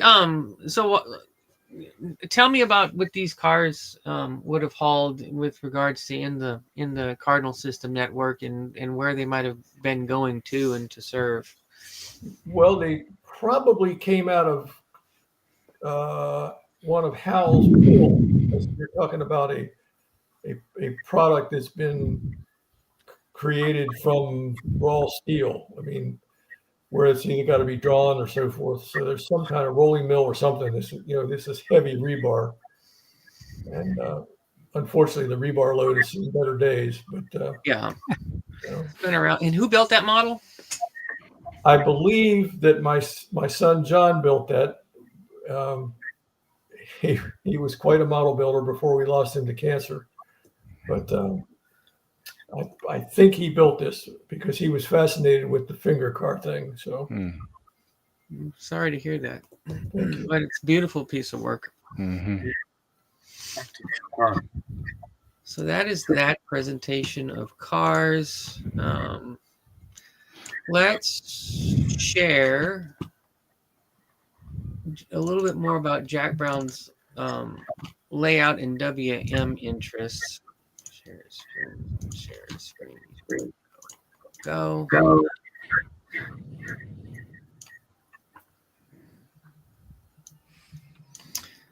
There's a familiar name on the cover. Ooh, we got a bit of feedback. Did we lose someone's earbuds? Can you hear me now? Can you hear me now? Yeah, you guys sound good. Yeah. How about Jack, me? I'll Can let you hear me? talk about it. Yeah, I can hear you. Yep. All right. All right, we're all good. So many years ago, in a land far, far away, Bob Yancey called me because John Roberts told him to, and said, "The only guy you want to get to put the Western Maryland color guide together is Jack Brown." So that said, in 1996, we've gathered all of our Western Maryland buddies from wherever and had people donate slides. And this shot on the cover here came out of the dumpster in Hagerstown. Dave Ekman, who was a member of the Historical Society, salvaged stuff as Chessie was cleaning out. And the railroad, there was hundreds of 35 millimeter slides, and they're all wet paint slides like this one, which is pretty amazing. The book's 128 pages long. There's 3 photos on a page on average. And my wife Barbara wrote all of the captions and the forward and so forth. So the book is out of print, but if you cruise the World Wide Web, you probably can find one somewhere. But it was a lot of fun to do it, and it was not a long time ago we did that. But, I think it holds up. So, how long did it take you to put that book together? Out of curiosity. Well, the interesting thing was that this was the first manuscript that Yancey got that was on a computer disk. It tells you how long ago this was. Yeah. A little mini disc. We did this in a couple months. I mean, we had a tremendous. What? So we lived. Really? There was about 30, 35 people that contributed images to this book. Wow. That's fast. Yeah. That's incredible. We have a friend of ours, William Sampson, who did an M&S book here recently, just had it come out. And he spent, what, Andy, about 4 or 5 years putting that together? I mean, yeah, he put a good amount of time into it. Oh, there was a ton yeah. of time, but I think a lot of it, he had a lot of contributors, but I think he was doing a lot of the legwork on his own, Yeah. So that's incredible. This is it. This is when we, Mike has a reader for that. That was on last show. I do right here.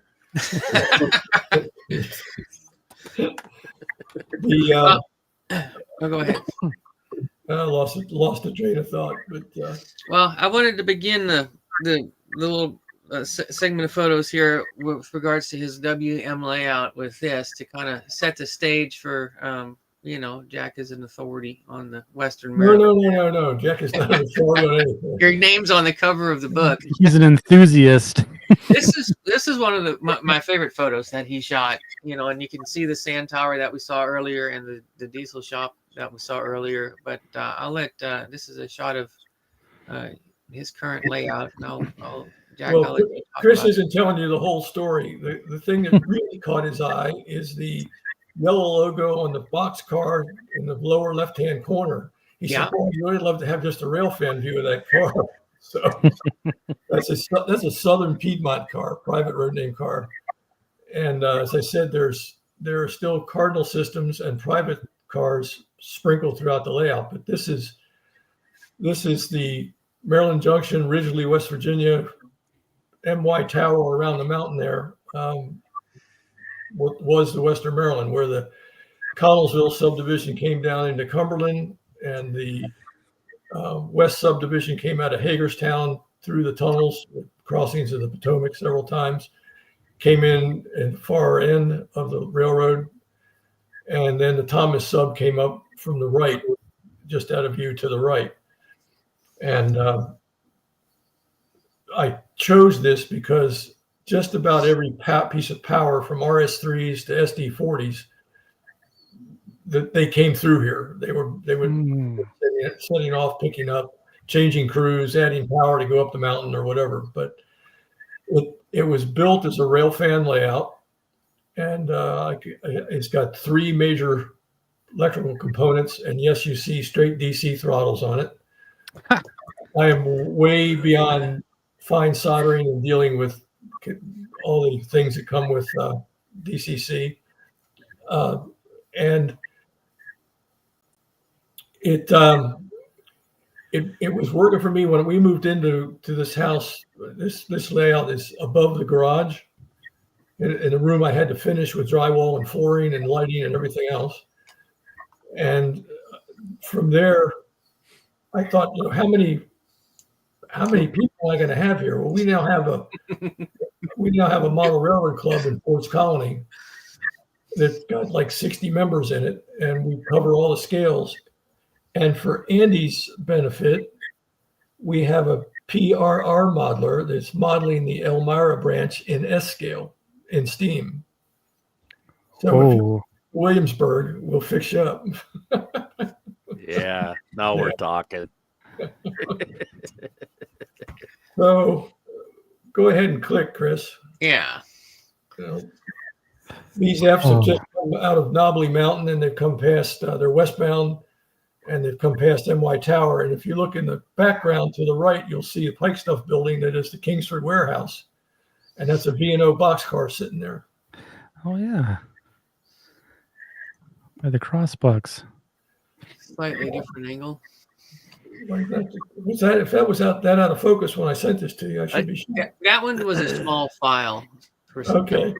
I like the gas station. Mm-hmm. Okay, I like the little gas station. The 2 cabooses, again, showing a changing of colors. And these tracks, the 3 tracks in the foreground, have just come through from 1 track through the mountain to 2 tracks to 3 tracks as they fan out into Maryland Junction. The hopper cars in the background are sitting on what would be the line coming up from Elkins, and power would tie on there and then continue east through the tunnel to my left. And on to Hagerstown or Baltimore or wherever they might be going east. So we have we have home layout tours in Ford's Colony. We have open houses, and I explain to people once they see the staging yard and everything that the trains are moving in the correct direction, east to west. And I tell them about this train coming from Connellsville, this train. Well, where do they go? Because the railroad ends just to my left, and it spirals down one loop and comes under itself, and then comes into the staging yard on the other side. And they always say, well, where's it going? I said, you weren't listening. It's going to Hagerstown. Play along. So I'm gonna give you a quick plug here for the Ford's Colony Model Railroad Club. I'm gonna put the link that you sent in the chat. But you guys have quite a few. You have quite a bit of content on there. YouTube videos talking about the layout and some of the other personal layouts. There's from the clubs. There's 8 or 9 layout. Those were all shot during the COVID era, where we had to shut down our home tours. So we made. So there's Allen's Railroad's on there, the S scale railroad, and then Jim Taverni's 2-rail O scale Pensy is on there. Mine, there's some Lionel stuff. There's N scale. There's there's Toy Train HO. There's Well Done HO. There's Yeah, I see yours is on here as well. So there's a nice little video for if you want to get a good tour of it that way too. That's awesome. Thank you. We had a guy in the club at that time who was these are eastbound Fs, and they've got a gray train on. The gray train came down from Pennsylvania and is headed east. This was a shot that I think Randy Anderson had the prototype photo of this. So I duplicated it right down to the 55-gallon drum laying in the foreground there, just to have some. The only thing that I thought about doing for a brief moment was cutting the door open on 231. And then I went, I don't think so. So it's like GP35s, westbound rather, just coming past MY Tower. The Cumberland station was kit bashed out of a Keebry factory with heavy scratch building and window modification and so forth. Wow. And the little 2-bay hopper there says "Serving the World Port of Baltimore." They had 3 or 4 of those cars lettered that way, and the Historical Society has done nice enough to do those. But this is just tucked in a little corner. Just separation of power, 6-axle power on the main, and Alco switch in the yard. That's cool. Nobody's asked about the mountain yet. Okay. I was going to say, so what's going on? Did you model the kudzu there? What's going on? Well, it's a little more effective when you walk in the room and you're standing 8 feet away from it. It doesn't look like kudzu, but the mountain is basically a volcano. It has no top on it, and it's just supported by cardboard strips and red rosin paper and white glue, and then 3 rows of trees that I picked up out of the backyard, and then laced it down with black polyfiber, and then sprinkled greenery over it. And it's Knobbly Mountain. It's when you look at my railroad, east is to your right, west is to your left. You're looking north. And Alco's, yes.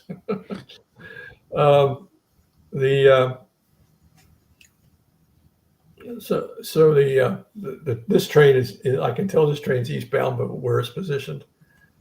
So that's awesome.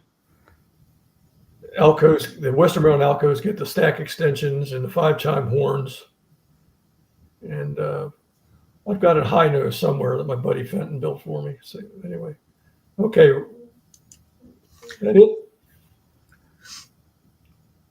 That's really cool.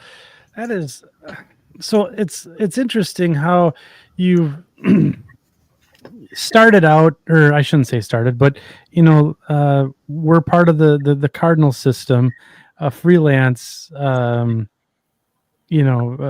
system and railroad, and then you migrated to the Western Maryland to go to the prototype, and I don't know, the someone said the Western Maryland razzle dazzle.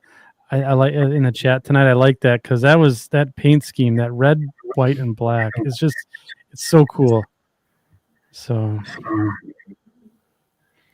Okay, this is the second article that we had. This is the traffic and freight cars. Yeah, that's Dean's Steel Mill. I think that was the first one. When Walters came out with it, he completely. There's a New Hope and Jackson black and gold in the bottom photo. See it hiding back there, Jackson. oh, there you go. Oh, that's cool. You can see how we crafted coil steel with sheet lead. That's Oh my gosh. steel. But we just built this tank there in Jackson Steel Fabricators, and we're going to ship it out on a Western Maryland press center flat car. Wow. And that's a New Hope and Jackson gondola. That if it's full of scrap, I think That's not the one that weighs 8 pounds, is it? No, I've got two of those, really great cars.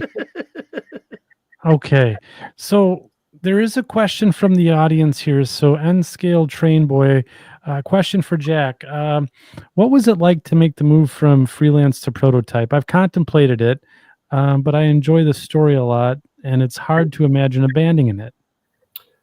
Well, I think that what drove that was a couple things. One, we had Western Maryland was the home road railroad for me. When I grew up in Baltimore, just outside the city limits of Baltimore, the Western Maryland crossed the road I lived on, and we'd walk down there, and eastbound trains going into Port Covington, the caboose would stop just past the grade crossing, and the guys would let us play with the fusees and all kind of fun stuff. So it was, I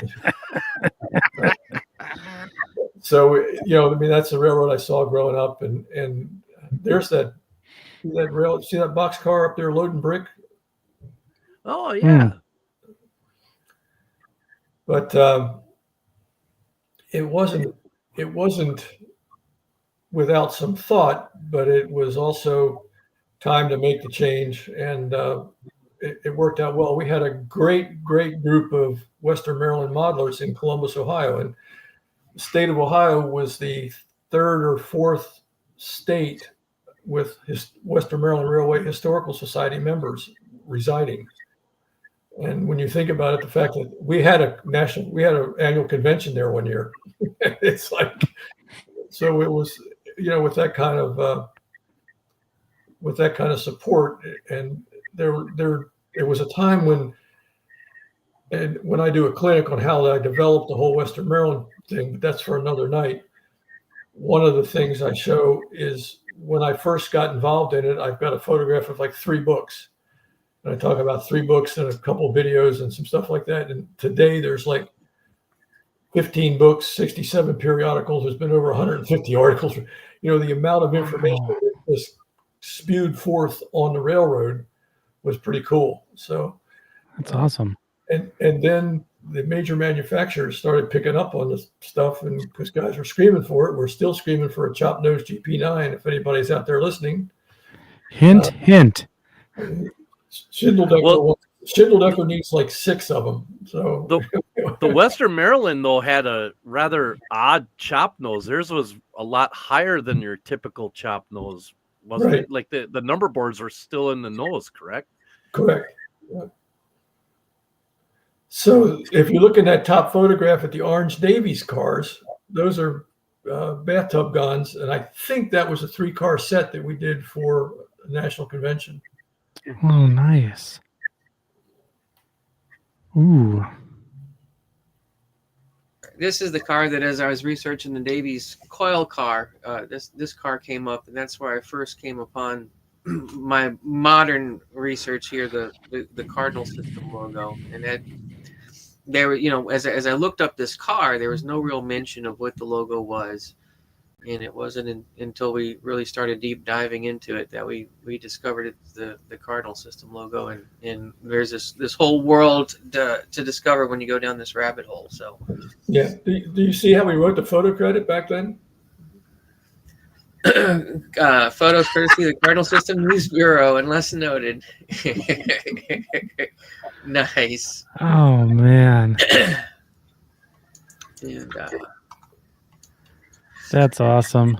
I think we might have seen that car elsewhere, maybe. You saw that? Yeah. So basically, this article just kind of highlights the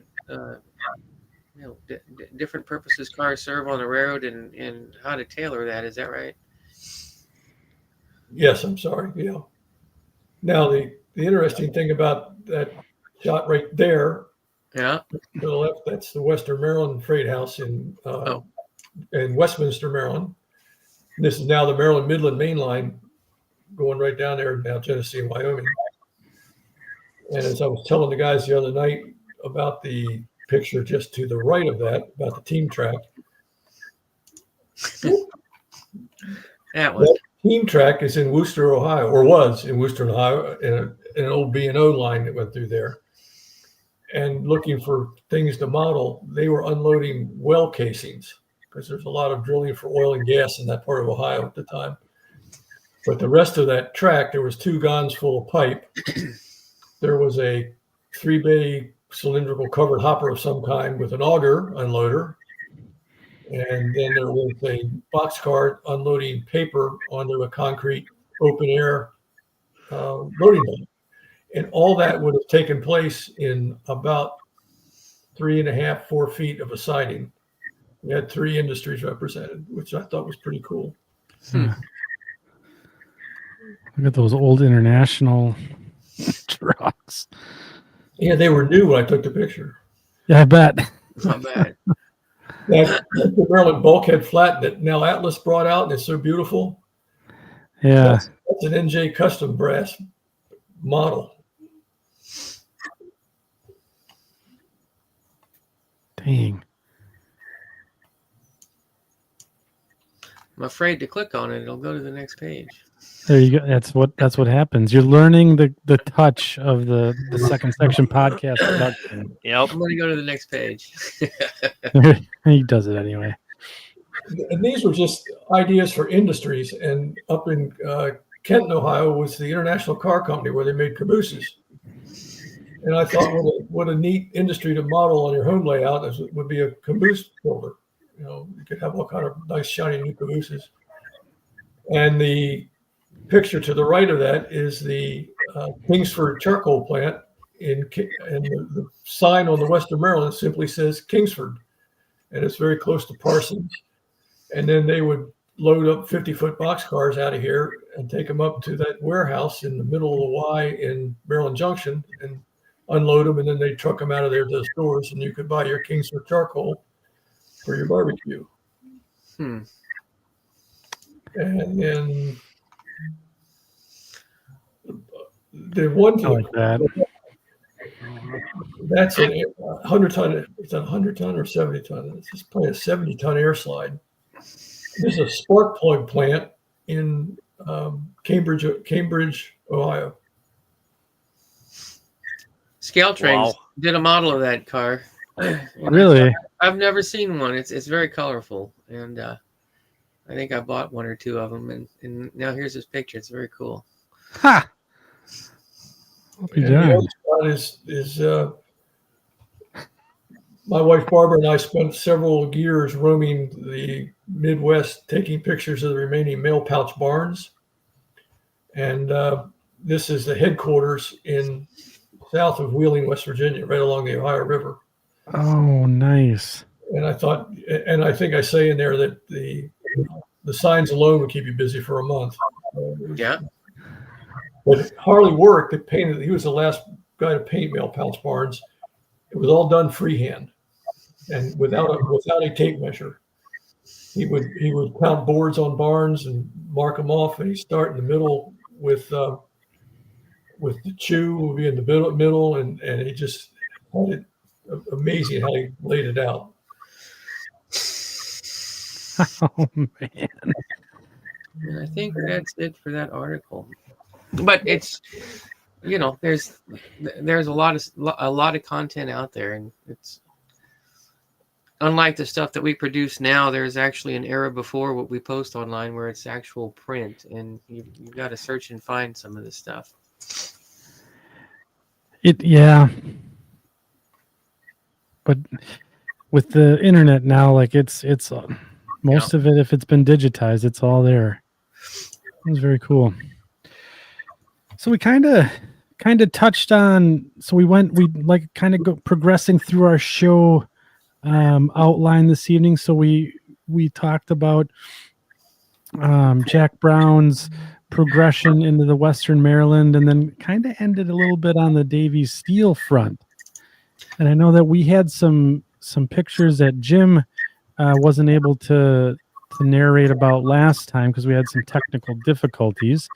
So I think we wanted to bring in and treat the audience to some of the Davy Steel stuff that still remains, and get Jim to give us some backstory on some of this. So I'll bring it up on screen, and we'll kick it over to Chris and Jim here. So what are we looking at?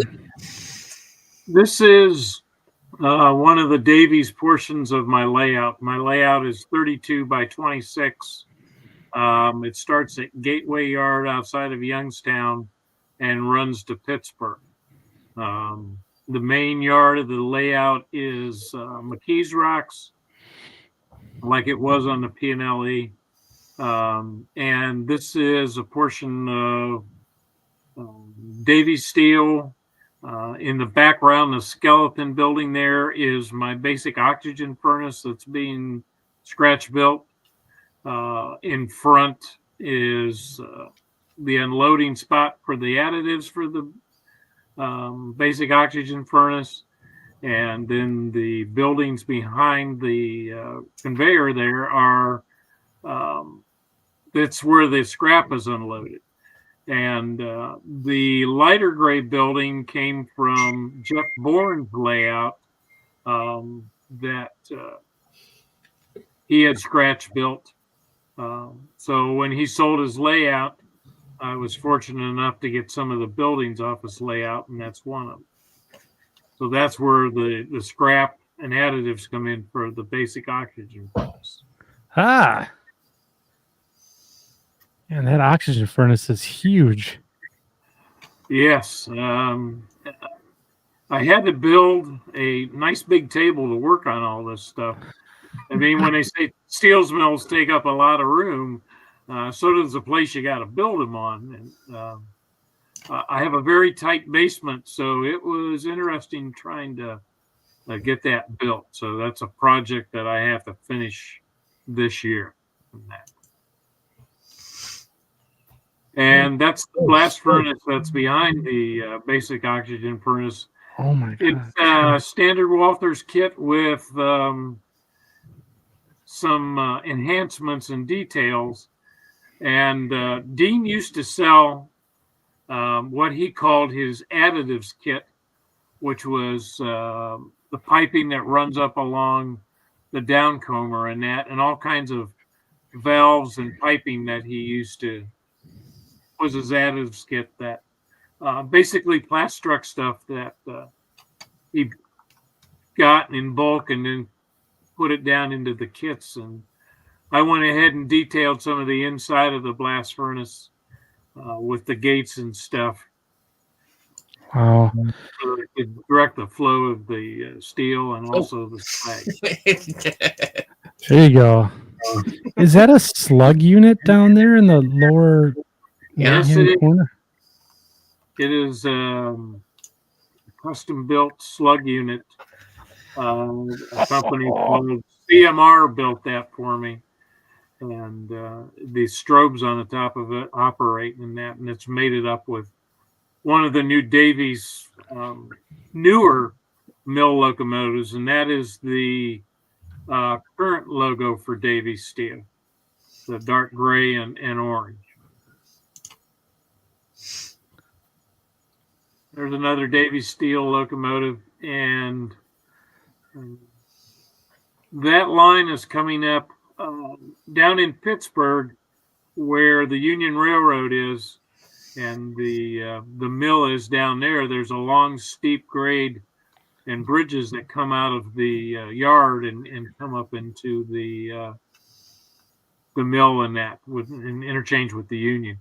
And that is a decorated car that I lettered for my railroad, the PY&A, and that one I gave to Dean, and he had on his layout for a while. So when I inherited his stuff, that came back to my layout. Cool. That's it's kind of like an upper level, and that's the Union Railroad engine terminal. Oh, look at the little coolers on the front. Jim, I was going to ask you about that, about how much influence the Union Railroad had on what you model and stuff like that, because with all the switch engines, it's just, that's such a cool railroad, you know. It is. And I had a privilege of, they had an employee and family tour of their engine house and that. And I got adopted for a day to be a family member of one of the guys, and took me down, and I was able to go through the shop and everything. That's and cool. Found the room that had all their blueprints in it. And the guy looked at me and said, "I better not see you disappear." So I would never do that. But yeah, the Union had an influence on it because they came service the mill down in Braddock, Pennsylvania, U.S. Steel Mill. There we go. Here we go. There's one of the wide cabs, and that's a 4-axle wide cab that goes on the business train. And it also has, I have a couple of gen sets that sit in the yard too. So we kind of modernize things. That's awesome. And that's I've always wanted a roundhouse. And there was a 4-track standard engine terminal in there. And when Walthers came out with the 90-foot turntable, that was fully functional. It was like, all right, we ripped the engine terminal out and put a roundhouse in. See, now that's still a form of freelancing, though, Jim. Wouldn't you agree? I mean, you're bringing something to modern days that doesn't exist anymore. I think that's awesome. Yeah, and there is a roundhouse that still exists down in Pittsburgh, and they have turned it into a business building. They now have businesses in that inside the old roundhouse, which is kind of neat to see. That's McKee's Rock. That's the engine terminal and turntable. McKee's Rock yard. And part of the goal this year is to get all the backdrops in place. This is a model that 3 of us in the Steel Mill Modelers group built for Nucor Steel. Wow. We were having a convention outside of Chicago, and we had all our models and that set up in a room. And one of the higher ups from Nucor Steel was having a family reunion in town, and he was staying in the hotel and happened to see a sign that said Steel Mill Modelers Convention. And he was like, "Well, who in the hell models steel mills? Never heard of it before." So he came down and he took a look and talked to the president at that time. He showed him everything, and the guy said, "We're kind of looking for a recruiting tool, because every year we go out to a mining school and we try to recruit people that come out of their school. And he said, would you be interested in building a model?" So we built a model that was on 4 modules, each is 2x4, and it turned out to be 16 feet long. The model went to Minnesota Mining School, came back to Nuclear Corps headquarters in Crawfordsville, Indiana. From there, it went to a museum, and the museum rules is it only stays for 2 years, and then it has to go someplace. Well, none of the other guys could fit it on their layouts because their real estate was all used up. So I put up my hand and said, well, let me see it if I could find a home. And at that time, I had no idea where I was going to put this thing. But I wasn't going to see it destroyed because we worked so hard. So I brought it home, and I spent about a day down in the basement. And I'm going, I got to find a place for this. Well, you see in that photograph that area is recessed. When the layout and the layout room was built, that was all walled in. So that was all empty space behind. So that empty space was about 13 and a half feet long and just deep enough to accommodate it. So I was down in the basement about 6 o'clock one morning going, today's the do or die day. I got to figure this out. So I was walking up and down the layout, and I looked at this wall, and I went, I think that's hollow behind there. So I started tapping on the wall, and it was hollow. So by the time my wife got up a couple hours later, there was already holes punched in the drywall, and I was getting ready to fire the saws up and that. So totally cut that out, and that's the melt shop end of it with the electric arc furnace and the continuous caster. And we got to spend a whole day in the mill looking through it. And one of the guys was able to go back on a day they had the mill shut down. And he got to photograph the whole mill from one end to the other. He was even up in the overhead crane taking photographs and that. So all the photographs that we took, we had to turn them back into Nucor. They had to okay them. And we wound up, gentleman in our group, Phil Burnside, wound up making a book on the Crawfordsville plant and how you model all of it. And most of the furnace area, the overhead crane, the continuous caster, which is on the far right, that is all 3D printed materials. Wow. Phil's was an engineer for Rolls-Royce, so his graphic skills were okay. And he came up with all the files. Yeah. It's like he can whip out a file for that stuff in no time. So I'm CAD not good. And so I bought the same 3D printer that Phil did. So he'd send me the files, and I'd go print the pieces parts out. So, great building, super building.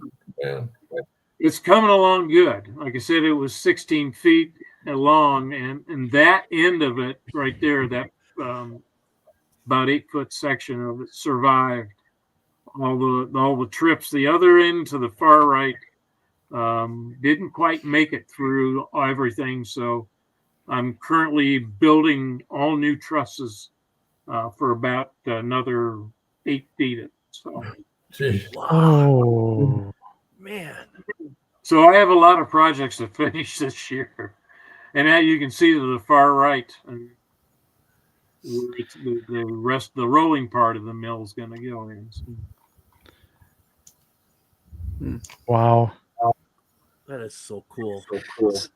So it turned out really good, and we were real happy because we were very fortunate to be able to work with the Nucor people. And they told us in our steel mill modeling group that if we have a convention anywhere near any of their plants, all we have to do is call our contact at Nucor, and we can get in for a tour.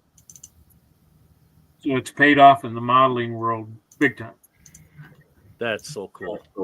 And each of us that built the sections were in different parts of the country. and we didn't mate them up until they were in South Dakota for the mining school, and they made it up perfectly. We Wow. couldn't have done it if we tried the second time. It probably wouldn't work. But, they made it up perfectly. Dean used to build a bunch of switchers for retirements at the different steel mills. Yes. Really? Yep. So These are Dean's buildings that I inherited. Down at the far left, you can see the green monster, which was Dean's scratch-built basic oxygen furnace, and then the gray building there, the arrow one is continuous caster.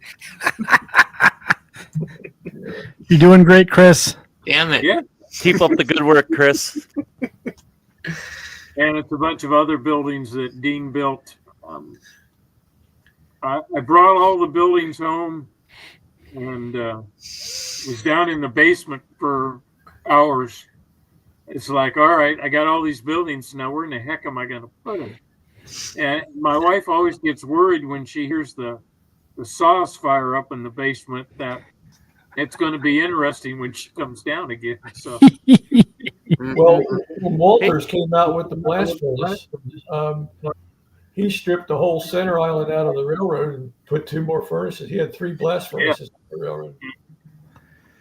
Hey, Sheesh. Jim, I don't know if it was covered earlier when you first started and stuff, but like that thing you did for Nucor, like how long would a prototype structure like that be? Like how physically long? Are you talking like a half a mile? you're talking anywhere from 3/4 to a mile long. Yeah, easy. One building, One building. one full structure, a The mile long. rolling mill part of it would be probably up to a mile, can be up to a mile long when they start. rolling. Wow. Yeah. Wow. And here's some of Dean's on the left is the scratch built cars that he did. State Tool and Die makes some of those cars now. Well, that's slick. And See they that car scratch puller? them. See that car puller just to the left of that? Yeah. Yeah. He was at some kind of a steel mill conference in Cleveland, and he's going booth to booth to booth picking up information. And finally, a salesperson approaches him and says, "Sir, can we help you?" He says, "Yes, I'm looking for car puller information." Okay, well, let's see what we got here. So this guy's trying to sell him car pullers. I mean, it's this prototype convention. And he pulls one of these things out of his pocket and he says, "Well, I only need one this big." I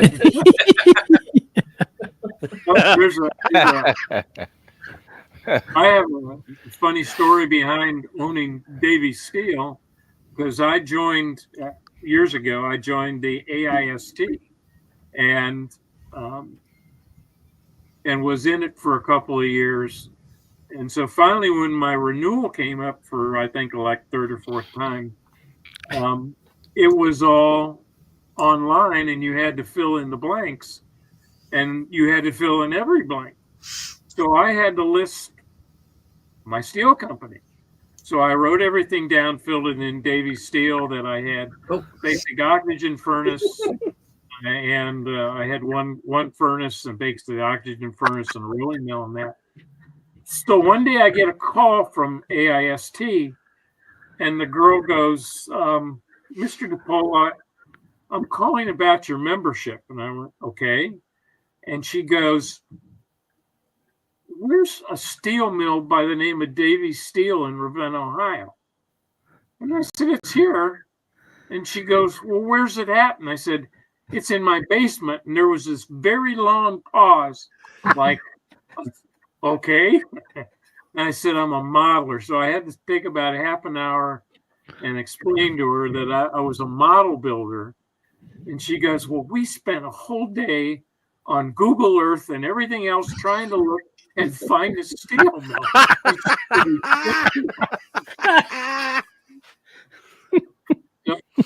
That was an interesting interaction. Next time my membership came up, the price jumped drastically. Like I was a real steel mill, so I had to drop that.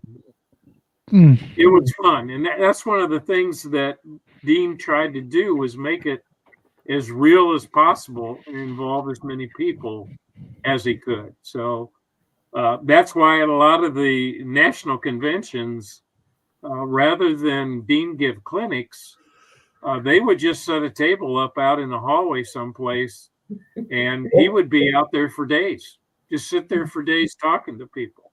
And that you got to see, it's kind of like modeling with the master. Yeah, right. I mean, I think I told this story the last time you were on, Jim, but I rode back from the St. Louis RPM, and Mike had this book from Dean, and I just was just cover to cover. It was just amazing. I didn't even get a look at it hardly. No, I wouldn't let you look at it. I was just enthralled by it. It was such a good book. And how he scratch built almost everything. Yeah. He was probably one of the biggest purchasers of Plastruct that there was. Yep, he kept it in business. His own account. He would buy styrene in 4x8 sheets. Yes. Really? Oh, yeah, because he had to cut a building side out that could be 18, 20 inches tall. Wow. Oh, that's nice. Free tag. Oh, there you go. Free tag works. Transfer time. Oh. Yeah. Hey, Mike. Yeah, they came Yeah. out Busy, with Mike. Get busy. the transfer cabooses. I think that was originally an Amtrak one. We kind of patched it out a little bit. That looks good. I like that. Now, I love the colors.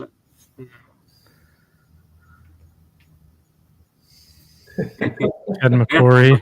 Ken McCory, all right.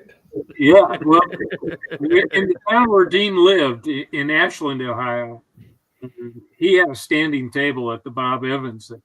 So whenever Dean would come in with people, the waitress would walk over with a handful of placemats and say, "Here you go, Dean." And that's where, like Ken says, that's where he did a lot of his work on them. So they knew when he showed up to give him a handful of placemats. That is a great story. Here's the bee, the slug, and one of the switchers. That's neat. That is a neat one. That's pretty. That's very cool. Those paint turned out so nice. It was one of those things like, I know I got to weather it, but I'm going to put this off as long as I can before I have to really dirty everything up. So, and that's what the steel mill is. There isn't anything clean in it. And if you show up at work with clean clothes, they're not going to last more than an hour. That's one of the cards that Dean used to pass out to everybody. That you became an associate member of the Cardinal system, and all you had to do was fill in your name. Dean would give it a number and sign it. Wow. I remember when I got my first pass from a model railroad. I thought I was the coolest dude. Walking around with that in my wallet. I'm like, aha. Yeah, I remember the year the VNO did stock certificates. Yeah. Oh, that's a good idea. Well, Davy Steele may have to resurrect that idea sometime. Yeah. I like that. Well, Alan worked in the graphics department of the company there in Dayton. So he had a little inside use of some stuff and came up with this really spiffy stock certificate. Mike, maybe we should include a Farland Terminal stock certificate with each car. Hey, that's a great idea. It's worth less than the paper it's printed on. Well, if you got one share with every car, the guy that has the most cars has the most shares. Could have a Yeah, I'll be out as president. Cry out loud. We like our stickers. We do. Yeah. And there's another one of the pool cabooses. Blue Ridge yeah. Liable to show up anywhere, and I do have a South Ridge Lines caboose that has a P on it also. So, like we were talking earlier, these cars could show up anywhere, and even when you get out on the real road, there's a car I found for Jack there to show him that it survived the the move from out of Dean's house, and that we're trying to put it together. And it's much the information I found on it, I think, was a Details West 2-bay offer, and so there's some Sorry parts about that. right. You're doing great, Chris. No, this is about as good as we could have hoped for, Chris. Yep. And let's see, that was a McKean car that came out with the Cardinal system. I have a couple of those McKean cars. Yes. Hey, Jim, Yes. does Ken Heil still have his layout up? Do you know, there in Ashland? Yes, he does. Yep. Didn't Ken's still got his- he have a string of those green covered hoppers? Yes, he did. Yeah, I thought he did. There's a Calumet and Lake Erie car from Hal Kataw's road that Dean did. Hmm. I think there was an article in Model Railroad Craftsman of how to put the corrugated sides on that. Hmm. And there's the New Hope and Jackson car. I've got to do some work on it and that. So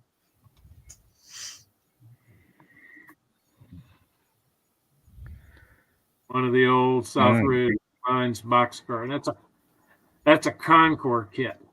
And in the original Concord kit, the trucks were moved more towards the center. And Dean did not like that. He thought it made the car just look out of proportion. So he wound up getting 2 frames and cutting them, and moving the trucks out farther and everything. Of course he did. Yeah. And don't think the DF stands for damage free. Right?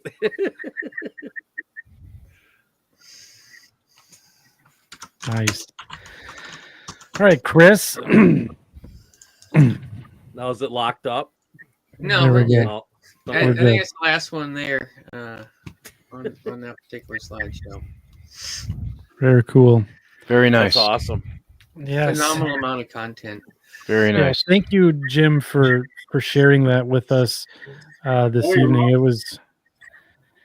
It was really good to get a close up look at Davies, or the Davies steel as it stands today, and just how intricate it really is.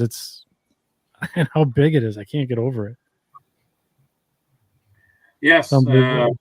it's like I said, I'm trying to finish the basic oxygen furnace, and it's going to be even a little bigger than what it is now. And I have Dean's number 2 blast furnace that he did, so I'm in the process of rebuilding that and painting it and putting it back together, because all my blast furnaces are going to be modernized in that they're going to be conveyor fed, and they're not going to be fed from the skip hoist. Wow. So we're bringing the old into the new type of thing, which the idea is to keep everything going, and for the next generation and that. So I'd like to be able to carry on what Dean did and just keep it going, because that's how the real companies do it. They just keep moving on. Right. Very good. Sintering plant off Dean's. Oh yeah, Dean. When Dean was in the nursing home, he was not allowed to go back to his house. But what Dean would do would be to you were allowed to take him out to Bob Evans to eat. So if you took Dean out, once he got to Bob Evans, his house was only the opposite way in about a mile. So he would tell the person driving the car, "Let's go by the house so I can check on it." So he'd go to the house, and he wouldn't be able to get out of the car, but he'd give the person the keys to his house and would tell them, "If you go in there and see something you want, just go ahead and pick it up." So that was kind of like his way of bribing them for him, going outside where he was supposed to be. And Yeah, right. nursing home was none the wiser for it.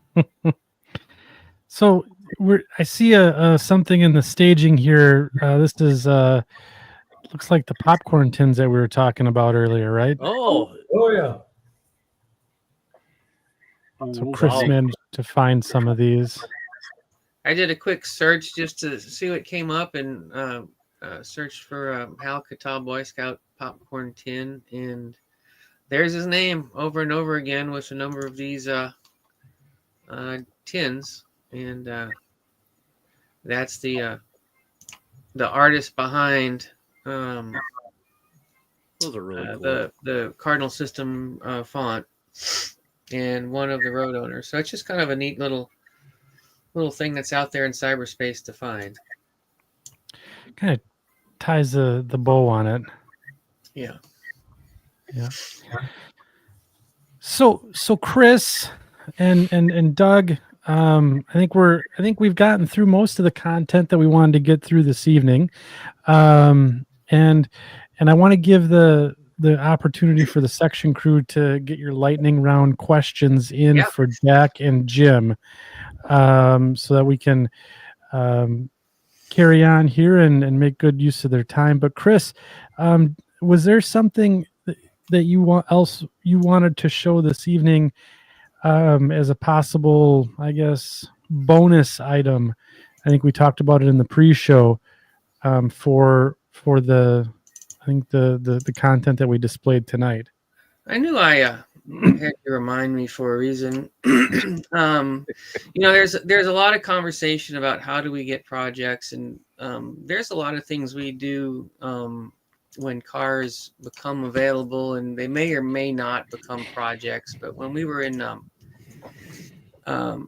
at Amherst, the folks at Rapido brought to my attention that the auto flood coal hopper was on the radar again, possibly, and we may or may not be able to participate in that project, but we've already started playing with designs if we are, and we looked at that. That's sexy right there. Isn't it though? That is cool. Did I pull the trigger too quick on that one, Chris? Or no, that's good. All right. We imagined what a Cardinal System coal hopper might look like, and as we looked at the system map at the very beginning of the show, what was the name of the power plant that we kind of tied it all together? Cardinal Energy, Cardinal Energy, yeah. Cardinal Energy, and any system the size of what the Cardinal system is surely would have multiple utilities and or coal mines that it would serve. And if there is a modern day iteration of the railroad, these cars would certainly lend themselves to being in that kind of service. So we get a lot of conversation about what do things look like, and in the Cardinal system branding as it moves into modern times, we thought it would be a standard, the logo, the font, and just various cars would have various reporting marks of the member roads to keep those nomenclatures alive. And of course we thought we'd put NHJ on this one just for fun to see what it looked like. So what do you guys think?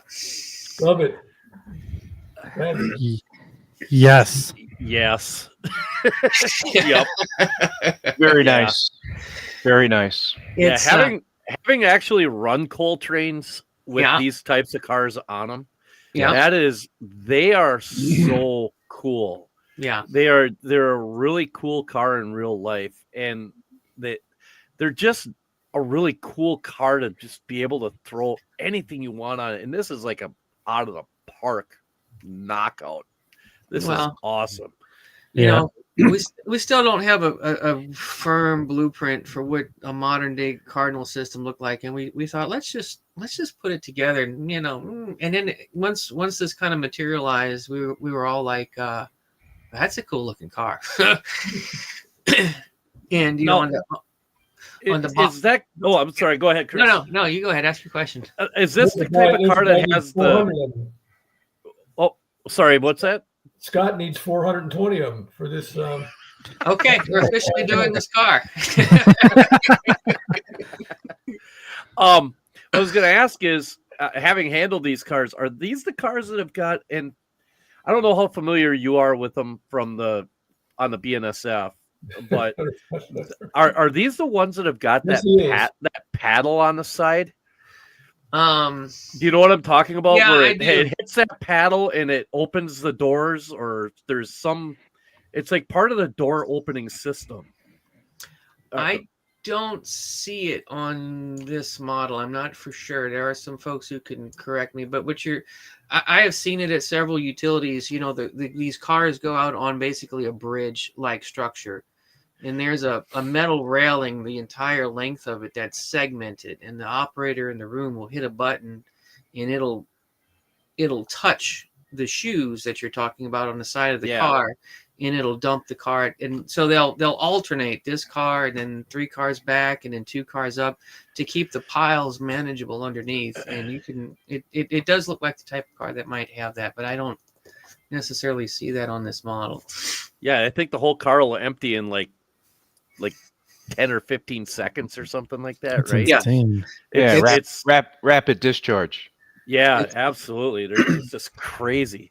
It's pretty fast. You don't want to hit one of those things when there's no chute underneath there, though. No, you do not. So this is just ask me how I know. Was this the bad day you had today, Mike? No, this was several 20 years ago or 10 years ago. Yeah, it was. Yeah. That was a bad day. Wow.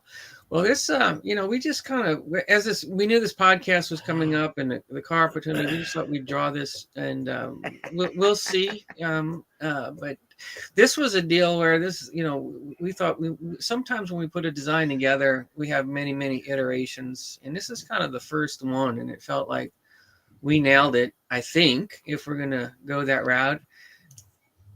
This is whoa. Come This on. is however, on the other hand, it's like, some other railroads, and we'll be working with the McClellans if we do this. So when you go into designing a car, you think about it as a car. But a car like this, you have to take a step back and think of it in a unit train. What will it look like, right? And as I have my favorites, but when you take a step back and think, how cool would a string of these with the word Virginia and Ohio over and over and over again, that visual, or a string of these with every car length, the big blue swatch with the V&O, or there's lots of things that go into consideration when we come up with the final design. So again, very early stage, work in progress. But when we put the Cardinal System car together, I thought let's just show that and have fun with it and see what folks think about it, and show this as well. I like the top left and the bottom left. Yeah. Yeah, with the old logo on it, it's kind of fun. Yeah, the one with the old logo on it's kind of badass, to be honest with you. Okay. That's kind of cool. I like it. Yeah. This is really cool, Chris.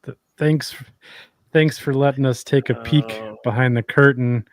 I'm gonna have He's to. got to have another one. He just doesn't do 2. There is a third one, but it's a road that we don't have authorization to do yet. So we'll just keep that on the QT. Yep. There. Yeah. But We'll make that a teaser. Yes.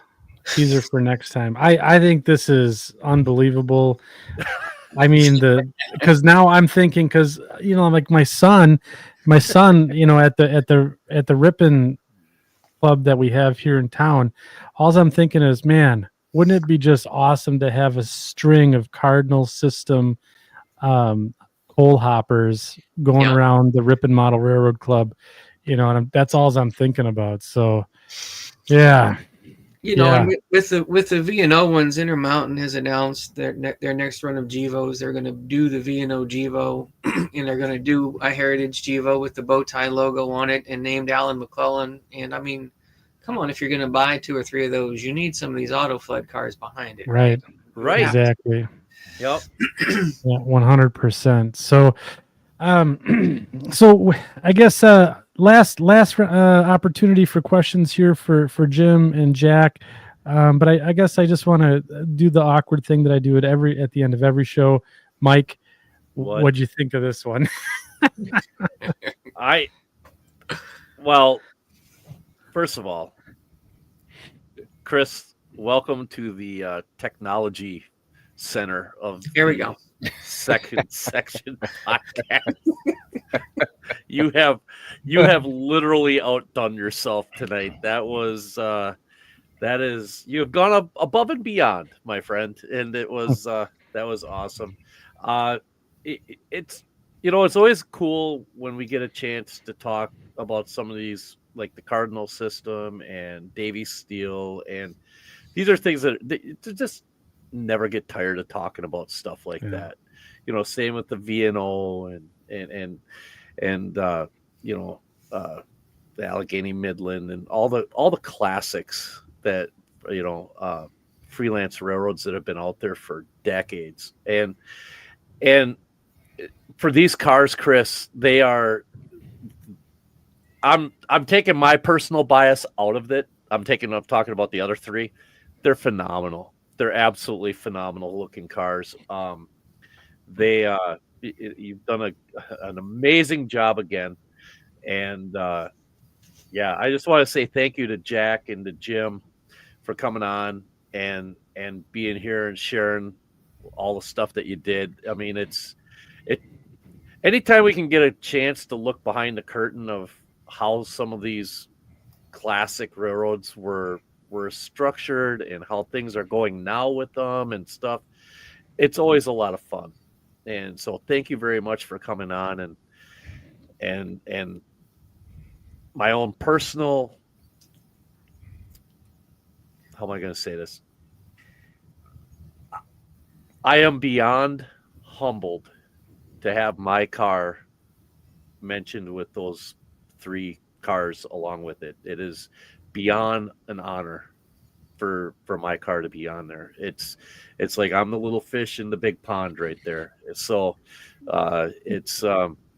thank you, Chris, for doing that. Hope the sales go good, and I hope everybody's sales go good. I hope the car sells out like by the end of the weekend, all of them, and like all the road names, and they should, because they're beautiful. And just thank you very much for letting me be part of the HomeShops family in a completely new capacity. So thank you very much. Well, Go ahead, Chris. very welcome. Very, very welcome. It's well deserved. So we're gonna pass the microphone around the room here. We'll start with the new person to our ranks this evening. So Jack, just want to give you a last opportunity to share some thoughts on the show tonight, how you felt it went, and give the fans an opportunity here to ask any last questions. Well, I had a great time, and a little bit surprised by that because I don't think somebody my age is your target audience. But it was great. I was trying to watch the questions, and it was fun to look at those, and would love to come back and really get deep into Western Maryland because I've got the electronic program put together for that one. And if you'd like to have me back sometime, Deal. I'd love to do it. Deal. Yes. Don't have to ask again. Okay. You're in. Yep. I'm just gonna write it down because I want to get you on the show listing here for Western Maryland. I think that'd be a fantastic. Maybe Greg Schindeldecker should join you on that one. Mm-hmm. Well, he's been joining in on this one. My phone's been dinging. He's got a fantastic layout as well. Yes, he does. And I've got a lot of skin in the game over there. I built that Elkin station for him. I built the Thomas station for him. I built a coal mine. So and I've been there several times to sling plaster and glue strips of cardboard together. So it's great people. He and Angel just super. Yeah. So. I think he's going to be open for the RPM meet over east this spring, maybe. Hmm. Have the railroad open for a operating session. So Very good. And love to come back anytime, or Yes. Yes. if anybody's coming to Williamsburg, you know where to find us. It's like, Okay. Yeah, we'll definitely. We're just seeing some comments come through here. Yes, the fans would like to have you back on the show to dive deep on Western Maryland. I think that'd be a great topic for our audience for sure. So if you'd have us, that would be great. I'll send you an email outside of this so we can tag up. You, me, and Mike can tag up, and we can dive into the Western Maryland for sure. So thank you. And in all seriousness, I would, there's a couple guys we could have to go along with me, but Okay. And Greg is one of them. Dave Hughes is another, and Brian Wolf, who owns Mainline Hobbies. Mm-hmm.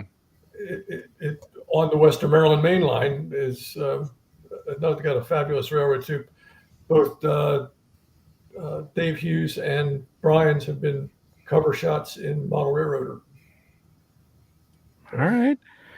Yeah. So I think yes, let's get the planning started, and I think our fans would love that. And Mike and I, right, more the merrier. Oh, absolutely. Yeah. Yep. So, and then we'll pass it over to Jim real quick. I see he's got the kitty there looking for attention, but thanks again, Jim, for coming back on the show and sharing your stuff. Any thoughts before we close up tonight? Jim, hit the mic. You're on mute. Oh, you're on mute there. There we go. Well, I'm glad to be back. I had a lot of fun with everybody, and it's nice to connect with Jack. And I definitely will keep in touch with him and try to find out a little bit more. It's really nice to have podcasts like this because it takes a model railroad and makes it seem like a real system. Mm-hmm. When you sit down and explain the whole story, it really, you're sitting there talking about a railroad that runs from point A to point B and everything that it does. And it really connects everything together. So that's been a lot of fun doing that, because it was a lot of fun knowing Dean and getting that feel. It gave my railroad a purpose. Do you ever want me to come back and talk about steel mill modeling or anything to do? I'm more than happy to come back, and I'm really happy to see the flood load cars, just because I've got a 24 of Dean's Davy Steel roundhouse cars down in the basement that run on the layout. So to see V&O and the Cardinal Systems in that would be really great. And I already bought everything you guys had for sale tonight. So you did. Yeah, I've already put my order in before the podcast tonight. You were the first. But thanks, guys, for doing this. Really enjoyed meeting everybody and talking. So. Well, you're always welcome here, Jim. That's for sure. And thank you again for taking the time, spending that with us. We certainly appreciate it. And yes, I think a Steel Mill Modelers show would be something that we should also do, Mike. So yeah, like absolutely. Gonna have a full dance card coming up here, coming up all the way through 2025. That's so a good problem to have, though. Yeah, that's for sure. And then, Doug, I want to pass the mic over to you. Any thoughts or comments on tonight's show?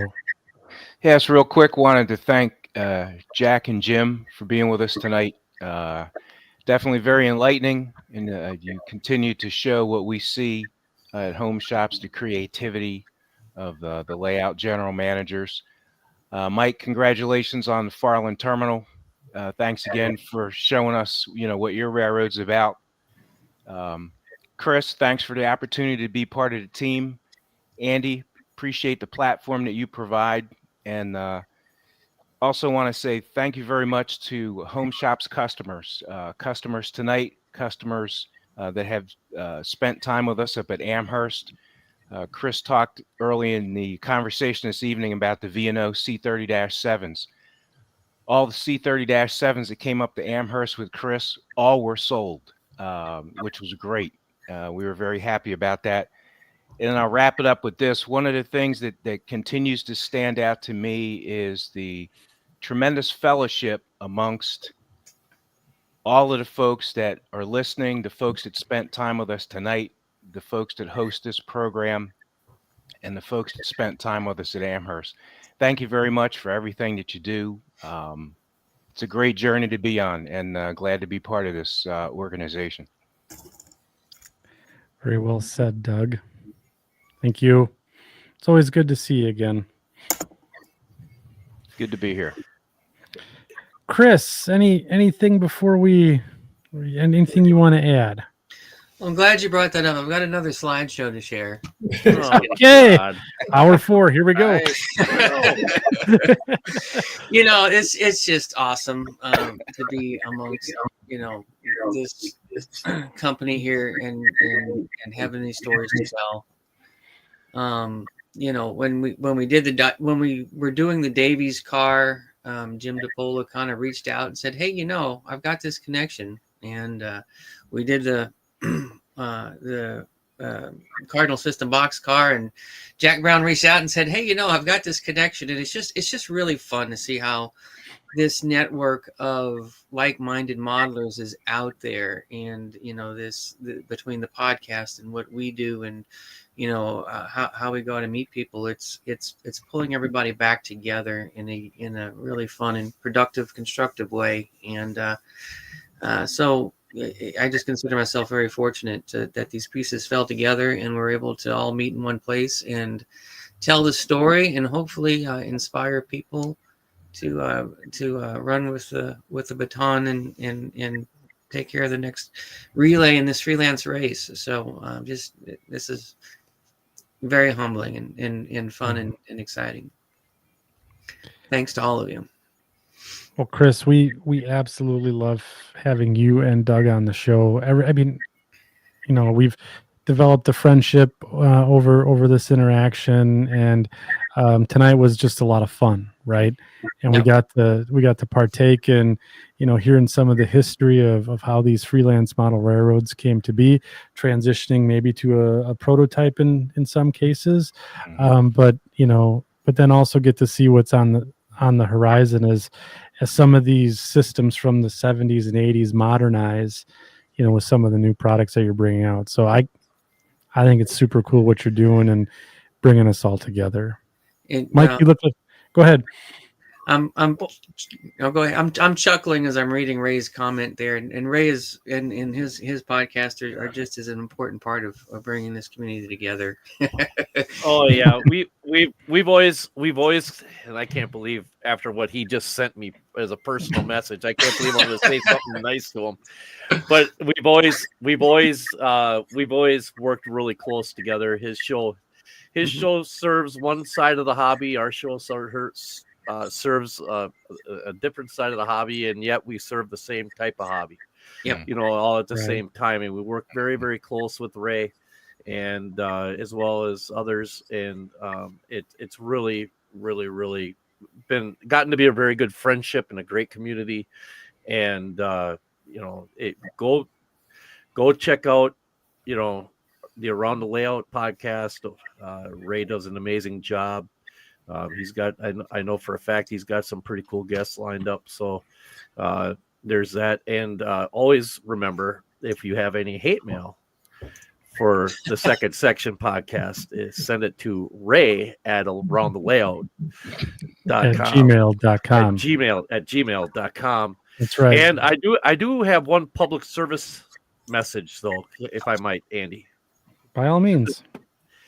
For anybody in and around the greater Northern Illinois, Southern Wisconsin area, that whole area, if you're planning on going to the Madison Train Show this weekend, please, by all means, be careful and drive carefully. Madison area, I think the last time I looked, they were supposed to get upwards of 10 inches of snow or something. Yeah, we're gonna around get there. hammered again. Up here in Green Bay, we're gonna get upwards of 8 from Friday into Saturday for all of that. I'm still on the fence if I'm gonna even try to go down. I know, Andy, you were planning on going. I know you've already said that you're not going to be going. Yeah, I'm staying home. I may end up just pulling the pin and saying no. I'm just not going to go. If you are planning on going to, yeah, but if you are, in all seriousness, if you are planning on going to the Madison Train Show, please be careful. The roads are going to be crap. And it's not going to be safe driving out there. This is a no joke storm that you're going to be getting hit with. Chicago area, I think, is supposed to get like 11 to 14 inches or something. I think I heard. So, I mean, it's pretty bad. So be careful. All right. So speaking on public service announcements, we'll continue here. So just so everyone knows, all the cars that we talked about tonight are available, and quite a few other offerings are available at HomeShops.net. I've put the link in the chat multiple times this evening. I also have it in the show notes. So you want to pick up one of the Farland Terminal cars to patch out for Sioux Line or something of that nature, that's fine. That's fine. They're available at Home Shops.